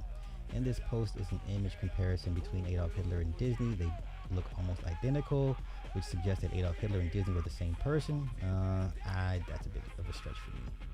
The year is 1928, and the 27-year-old Walter Elias Disney is sitting on a train after a pretty crummy business meeting. He takes out his faithful pencil and starts sketching, drawing something that he has no idea for decades to come will change people's perception of a certain kind of vermin. Above the sketch, he writes, Mortimer Mouse. He then takes it home and shows his wife Lily. She chuckles and tells him, come on, Walt, you need a cuter name than Mortimer. What about Mickey? Walt smiles and agrees. Mickey will work. This is such a cute scene from the annals of American history. But did we add that Mr. Disney drew that sketch at a time when he might have had some very bad thoughts in his head? Did you know about the time he turned up at a Nazi meeting and later gave a tour of his studios to one of Adolf Hitler's favorite people? Today we'll talk about the good, the bad, and the ugly. But before we change into our devil's advocate uniform, let's first paint a picture of Walt that makes him look as wonderful as some of the beloved cartoon characters he created. He came into this world on December 5th, 1901 to his Irish-American pop Elias and his German-American mom Flora. He was the youngest brother to Herbert, Raymond, and Roy. Right to the German part. Always the visionary, started thinking about feature-length animations. He did that in 1937 with his Snow White and the Seven Dwarfs. This would become just one of his films that later got him into trouble with some folks. For instance, this film would make the actor Peter Dinklage irate, or at least another iteration of it, and we'll come back to this. Grossing $6.5 million, about $127 million in today's money, Snow White became the highest-grossing movie at the time. Disney almost immediately then started working on Pinocchio and Fantasia, and the rest is history.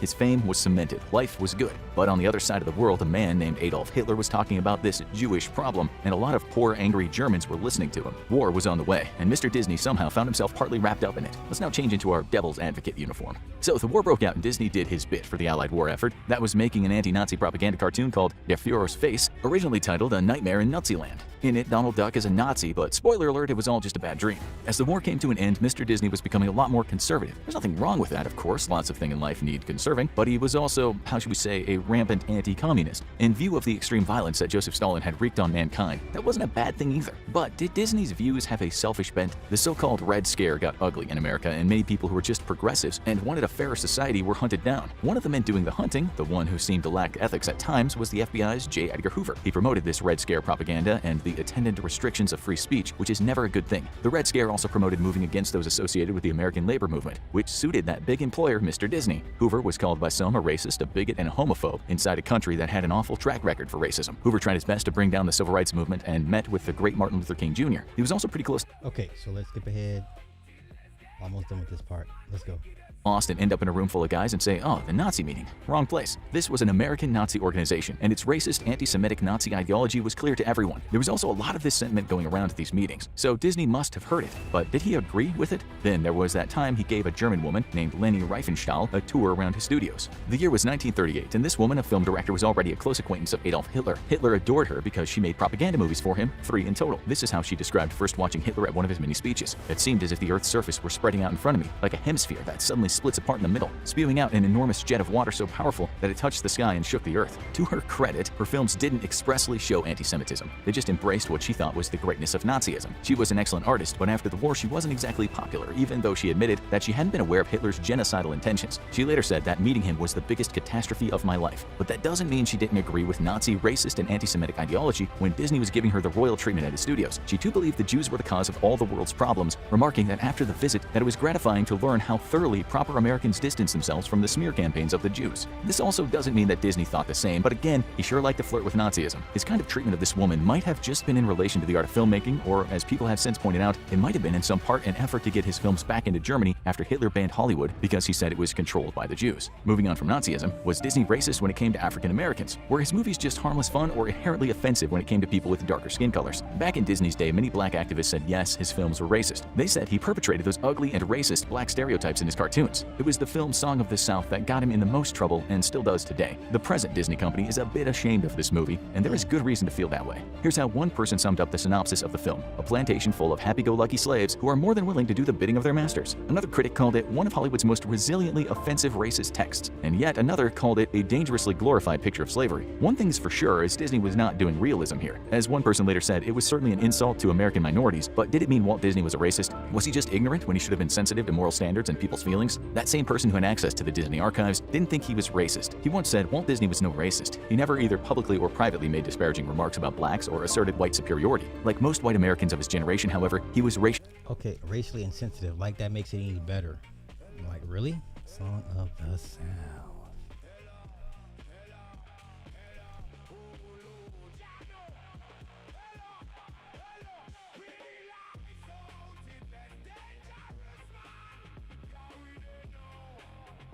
I think I remember this.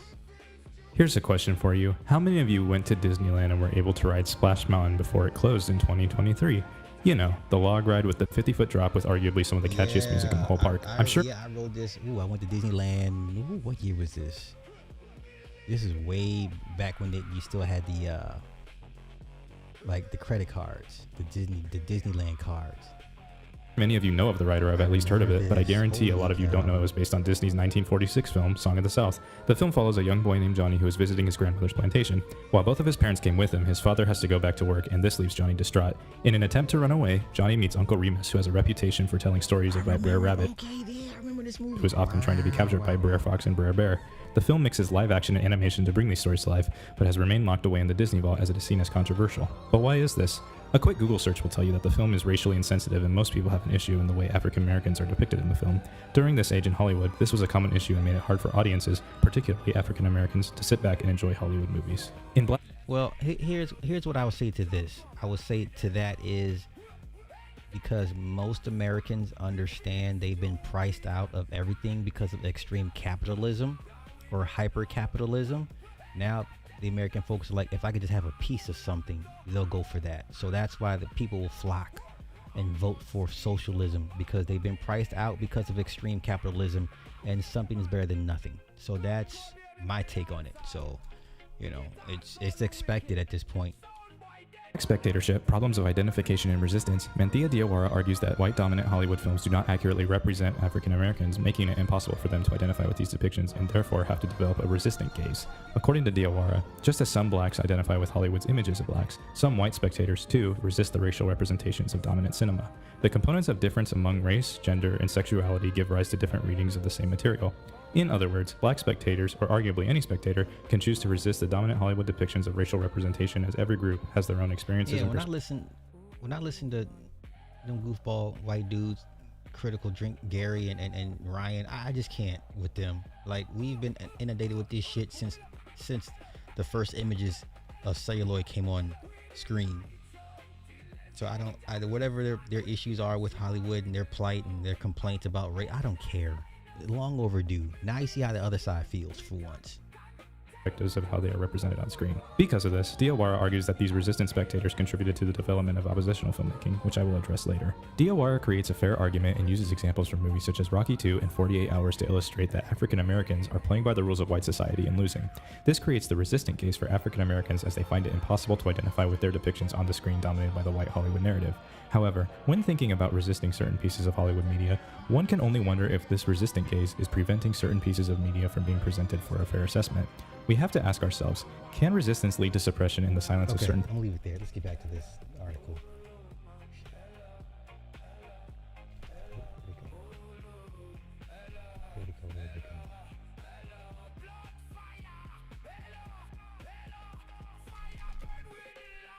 Hold on, let me pull it up. Hold up, let me find it.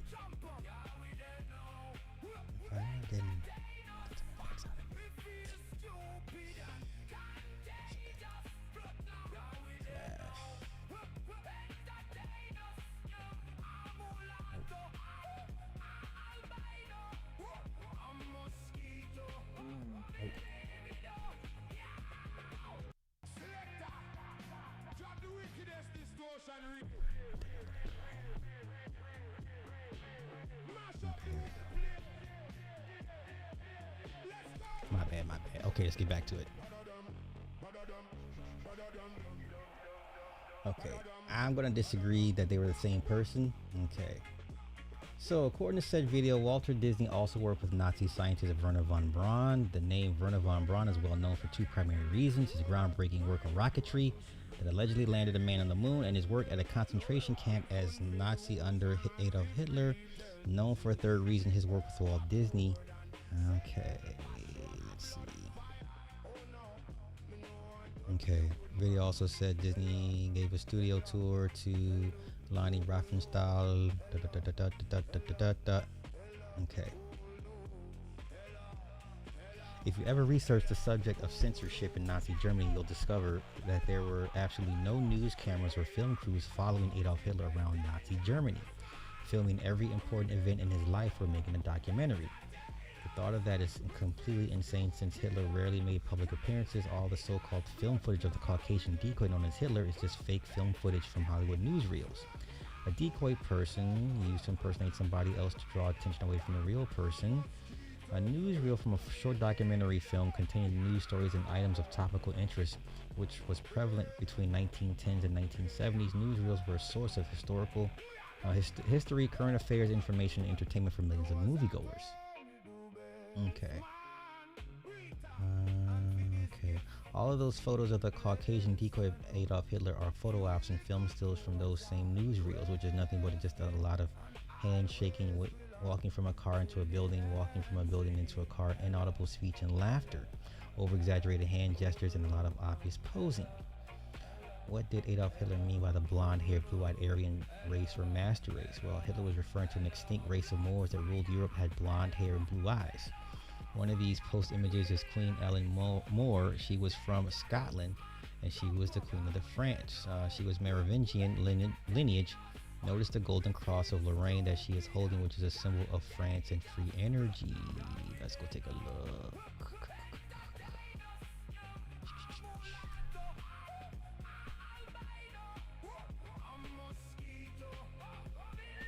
Oh shit, there she go.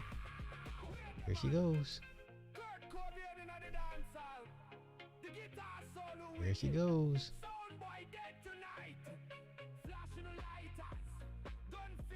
Dark skin, blonde hair. Targaryens. Okay, George R.R. Martin, we see where you got your inspiration from. Now it makes sense why you got to have black Targaryens in there, because it only makes sense, right? Interesting. Okay. Ellen More of the courtiers of King James V, or the Moorish lass as they dubbed her. Who was Ellen More? The most immediate answer would be she was one of the Margaret Tudor's maids and a favorite of the royal household, for she was pampered with costly clothes. In the treasurer's accounts of 1512, a black Elaine or Elaine More was gifted 5 French crowns, and again in 1527, 60 shillings were gifted to Eleanor the Blackamoor.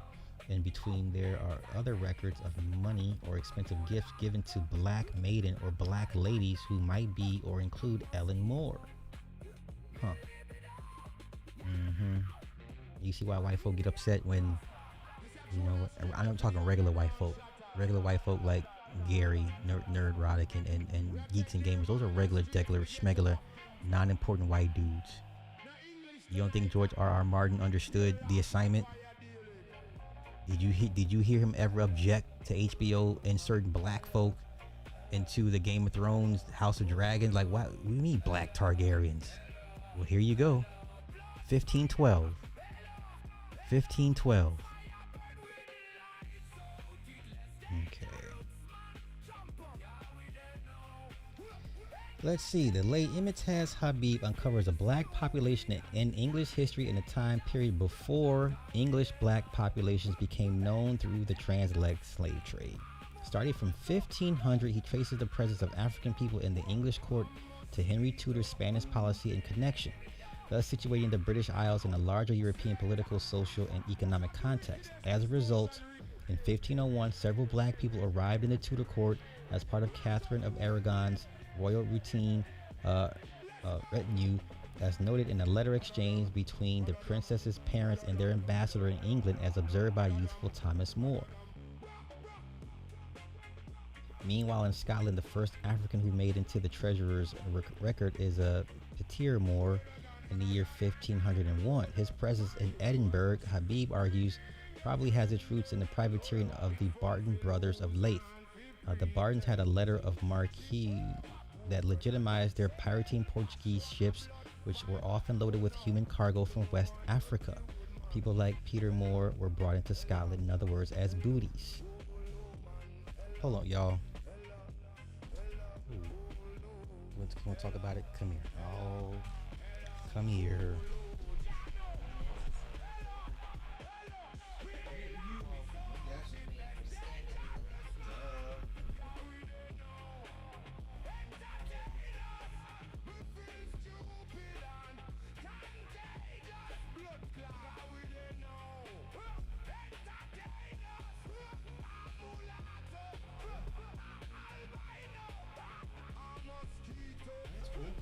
See that?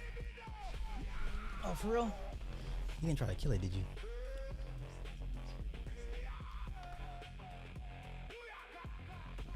Just like your ancestors, kill everything that you just. Anywho, y'all, let's get back to this. All right, so here's a black Targaryen. Here she is, 1512. Interesting. Okay. In a comic poem titled Anne Blackamoor, Dunbar describes when she is clothed in rich attire, she gleams as bright as a tar barrel. When she was born, the sun suffered an eclipse. The night be glad to fight for her sake, my lady with the huge lips. Whoever for her sake with spear and shield proves the mightiest in the field shall kiss and hold her in grips, and from thenceforth her love shall wield, my lady with the huge lips. And whoever in field receives shame and loses their knightly name shall come behind and kiss her hips, and never to other comfort claim, my lady with the huge lips. Wow. That's crazy. Dunbar likens her facial features to ape, toad, and cat, displaying an attitude that anticipates the racism of subsequent discourse of empire. Dunbar's poem shows that the luxury Ellen More and her companion enjoyed is but one side of the story. Despite all, they were but a novelty, objects to be put on display so the court may have an extra exotic flair. But on the other hand, their presence and impact on James's court are historically significant. Okay, let's get back to it. One last look. There she go. All right, let's continue. All right. More evidence of Moors with blonde hair and blue eyes can be seen on the Moors versus Wildman tapestry from 1440. Further evidence of this phenomenon can be seen with the early Anglo-Saxons Anglo-Saxon kings of England. Saint Edmund, king of the Anglo-Saxons, and Athelstan, king of the Anglo-Saxons, are perfect examples of black Moors with blonde hair and blue eyes. The Malaysians are another example of black Moors with blonde hair, since blonde hair is a common trait amongst the swarthy Malaysian people.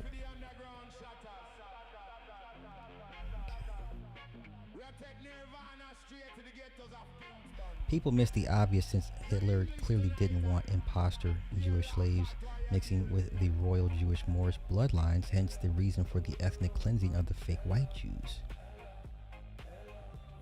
Why was Hitler's technology so advanced compared to the rest of the world? Because he was the last of the Tartarian stronghold. Remember, up in Antarctica, they went up against Admiral Byrd and wiped the floor with the Americans because they were able to reverse engineer a lot of that old technology. Okay, why did he use the swastika, which is an Ethiopian Indian spiritual symbol for a German empire? Because he is of Ethiopian stock by DNA, and the swastika is a symbol of advanced Tartarian technology by means of harnessing the fish vortex or spiral of life that the swastika generates when it rotates or spins clockwise.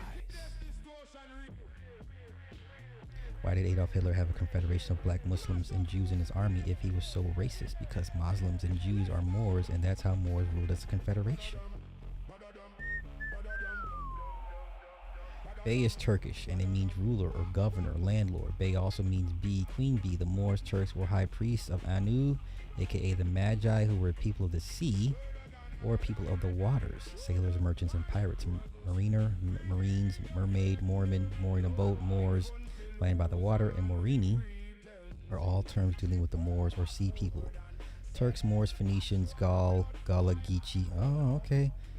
Persians, Sumerians, Kushite, Canaanites, Vikings were all people of the sea and hence Moors, which is a tricky term because it has many spelling variations. The term bay is just code for bay. For example, let's look at the harbors or bays: Hudson Bay, Massachusetts Bay, Tampa Bay, San Francisco Bay. All terms bay pertaining to land by water that was controlled by an honorable bay of the soil, aka an Aryan. In this post are images of some real Aryans, the barons, aka honorable bays of the soil, who were ruling the Hindu Kush in India's superior, the Americas. Afghanistan and India were the lands of Hindu Kush, which were ruled by Moors that were mystic Turks, Sufis.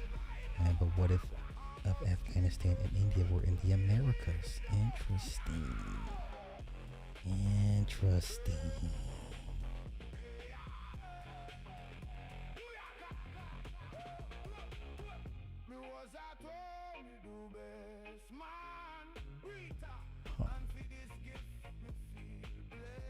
Ancient Afghanistan was in Missouri.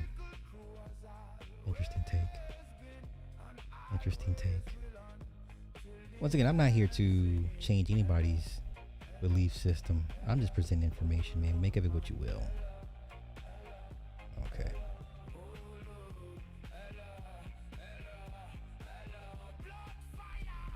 So the Ouachita Mountains in the Arkansas Valley, Indus Valleys, are, there once was a Nahari, Arkansas, near this area.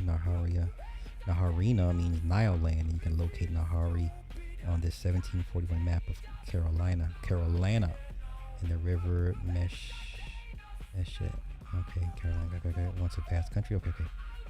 Yeah, I'll go through it. Tamarit, the land of the Moors, late 1657 map of Florida. Yeah, the Floridas. Okay. Three Pinnacle Mountain Pyramids. It's the Arkansas River. Okay, so this is all in the Americas. Pinnacle Mountain Pyramid.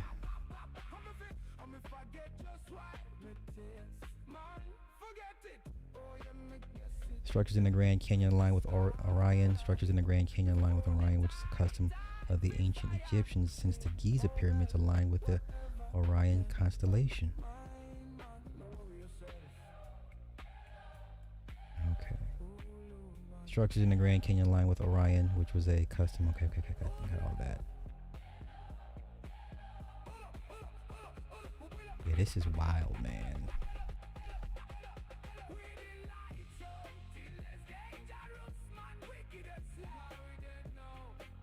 Giant Egyptian pharaoh head in the Grand Canyon. This is why most of it's blocked off.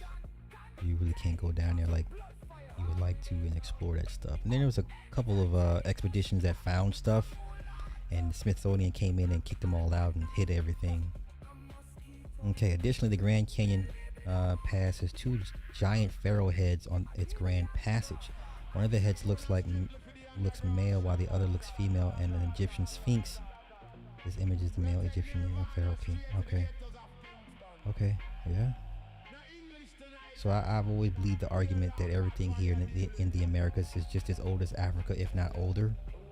I believe we have the oldest pyramids in South America. Yeah, but I've heard those arguments. Who has the oldest structures between Americas and Africa? And America's got some old shit, man. America's got some old stuff. There's the Sphinx, Grand Canyon. Wow, that's crazy. Shiva Temple, Isis Temple, Cheops Pyramid. Interesting.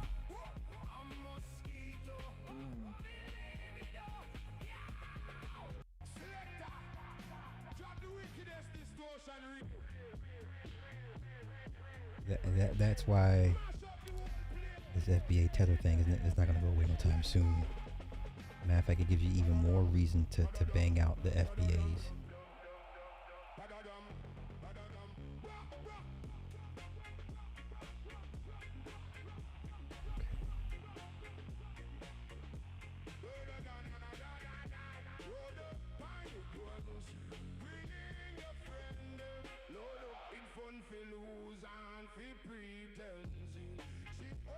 Yeah, Arkansas's got a huge state park. Huge. Map of the Carolinas. Okay.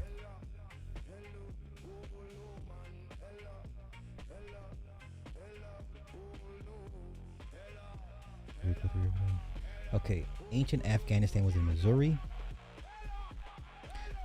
Only to prove that America is the true old world.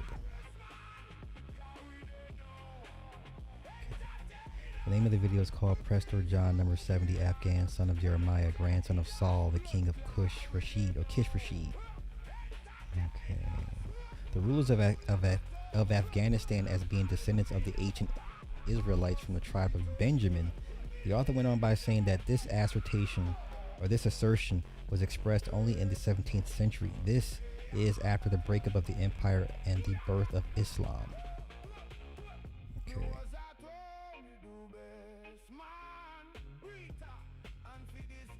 Since Islam was created in the 7th century, which is well established by historians, you have to excuse can drop. Okay.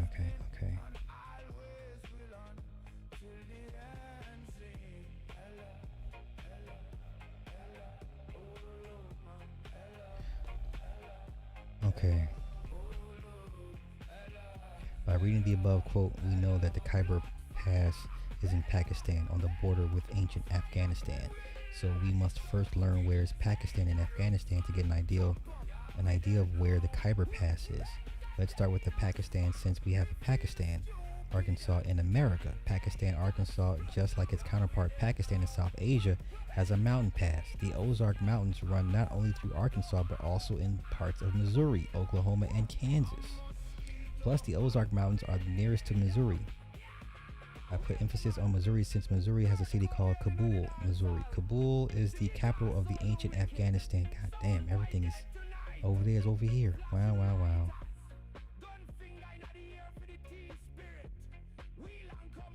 Okay. Arkansas has 3 mountain ranges. The Ouachita, or the Ouachita, the Ozarks, and the Boston Mountains. Together, these mountains fit the description of the Hindu Kush Mountains, since these mountain ranges combined are over 500 miles in length. Likewise, the Hindu Kush Mountains are 500 miles long in length. The mountain ranges in Arkansas connect several states. Arkansas, which is Pakistan, Missouri, which is Afghanistan, Oklahoma, and Kansas. Likewise, the Hindu Kush Mountains buttresses the Pamir Mountains near the point where the borders of China, Pakistan, Afghanistan meet, after which it runs southwest through Pakistan and into Afghanistan near the border. I want to save this for later. The Colorado River used to be the Ganges River. 1531 map of Asia by Orentinius Fine that designates North America as Asia and Cathay, China. Over to the left of the said map, you'll see that the Ganges River, based upon all the evidence, the Arkansas Valley is the Indus Valley civilization. The Arkansas River is the Indus River. The Colorado River is the Ganges River, and the 3 mountain ranges of Arkansas are the Hindu Kush Mountains. Okay, let's get back to this. I want to get too off course. God damn it, where the fuck did it go? There we go. Oh, that's not it. Oh, that's why I hit the link. That's why.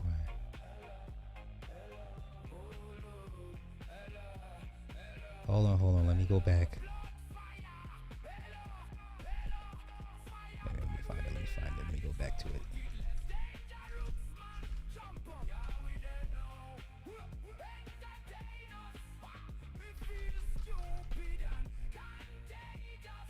Okay. Let's get back and wrap this thing up.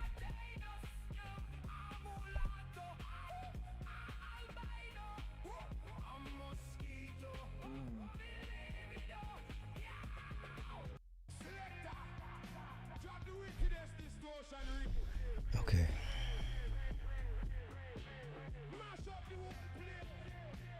So the Moors, being masters of the 7 seas, were your first pirates and merchants. Of course, a corvette is a ship, corsair is a ship, right? Those little small, quick ships.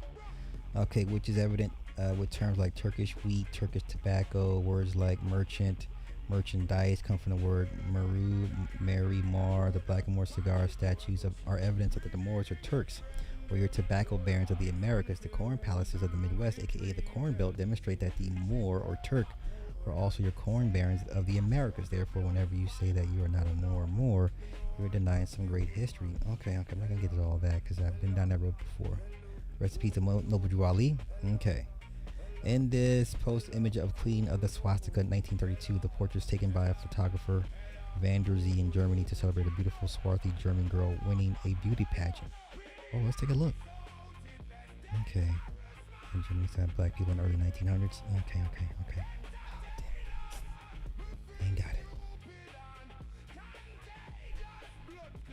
No, you ain't got it.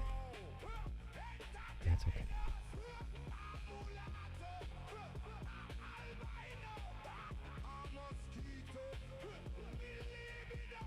Let's look her up, y'all.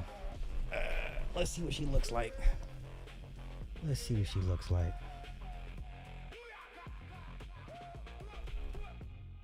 Almost done.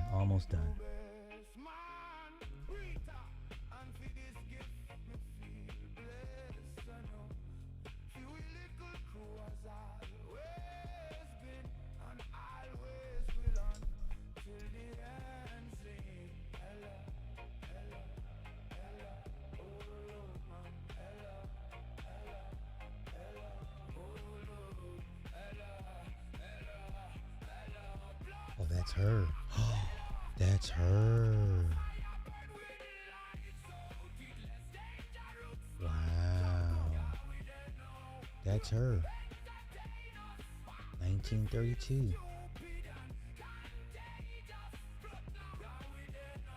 That's her. Wow.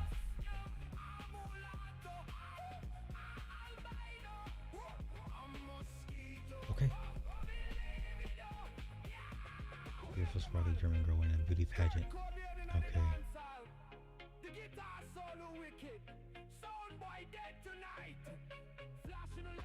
Okay. Aryan means noble one, and it also means an honorable bay of the soil. Ethiopia and India were often confused. The medieval empire of the Israelites, this makes sense when you factor into account that the swastika, which means dark spirit, prosperity, and good luck, was the chief and religious symbol in ancient Ethiopia and in India. Swastika is just a reflection of Mount Meru, aka the Arctic North Pole, which was the Garden of Eden when it was a warm and lush paradise.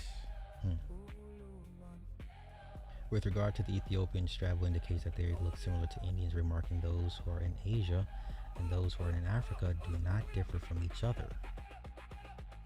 Swastika is also the Big Dipper of the Wheel of Life that rotates clockwise around the pole star to create life and light, which is a sacred movement that generates the fish spiral or spirit or fish vortex. The pole star or north star is the first star and the highest star that created all of the rest of stars. Therefore, this star is the first thought or seed that created all life. The star constellations revolve around the pole star because it is the pole star that spins the zodiac wheel of life. This clockwise rotation of the pole star is responsible for creating the electromagnetic energy that creates and sustains all life on this planet. The pole star is the blue cross that is in the center of the image of the Big Dipper, while the Big Dipper, or the swastika, is the blue shield. And the post image shows you the zodiac wheel swastika blue shield that revolves around the pole star, aka the Great Mother. You can see how the cross and swastika are one and the same because they form the same system and they come from the same source of blue light. That is deep. This was pretty deep.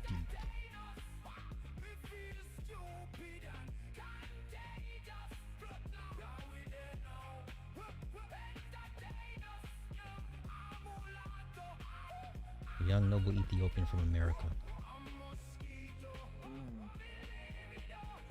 So the civilized world was once known as the three Ethiopias or the three Indies. Asia, which was the Americas, Africa, and Eurasia. The Americas was once known as the farthest Ethiopia. Ethiopian, just like the term Moor, is referring to anyone with dark skin, aka black skin. 1630 map of South America's Ethiopia by French mapmaker Mallet. This map was taken from the French textbook printed 1683. This map of Ethiopia, or the land of Kush, has Brazil listed as Brazil, since this is a French map of South America from the Old World.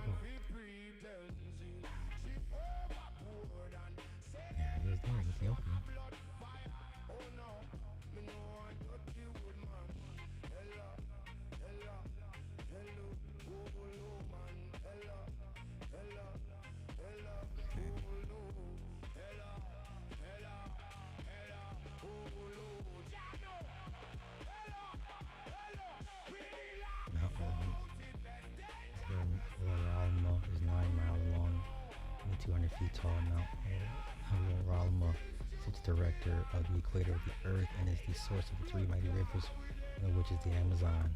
Okay. 1595 Mercator map of the North Pole.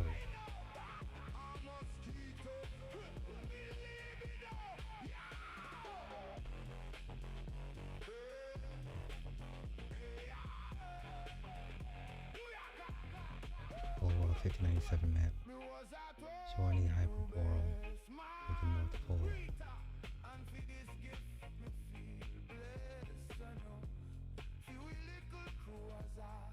Original compass. You can see the far east is the west. Yes, they flipped the compass in the maps. Wow, so it's backwards. Oh, interesting. 1548 Spanish world map.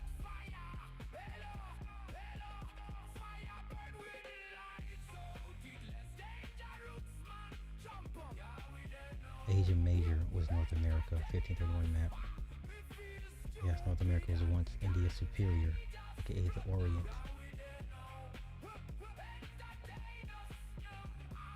Okay. That's mad deep.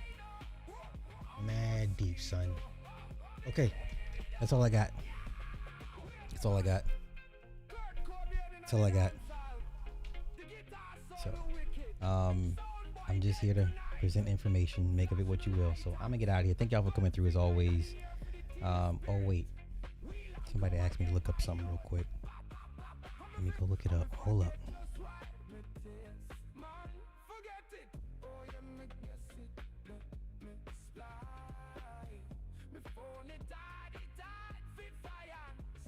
Where's it at? Cash App, Cash App. Where you at? Where you at? Banking. Okay, what's the term again?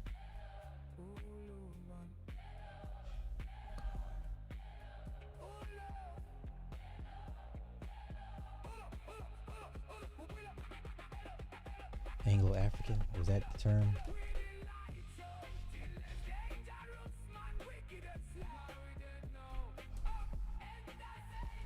Okay, Anglo-African refers to people of mixed British and African descent. There was a magazine in 1859.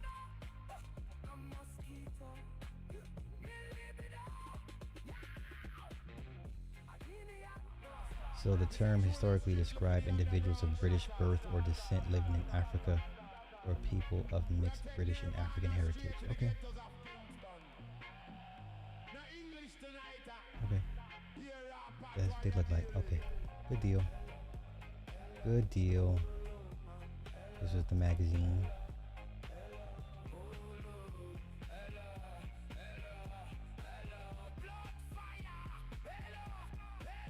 Let me get out of here before she kills my damn cat. I can hear her fussing at him. Her. The Anglo-African Who's Who. 1907. Interesting.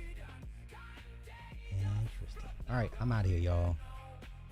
Until tomorrow, y'all have a good night. Peace.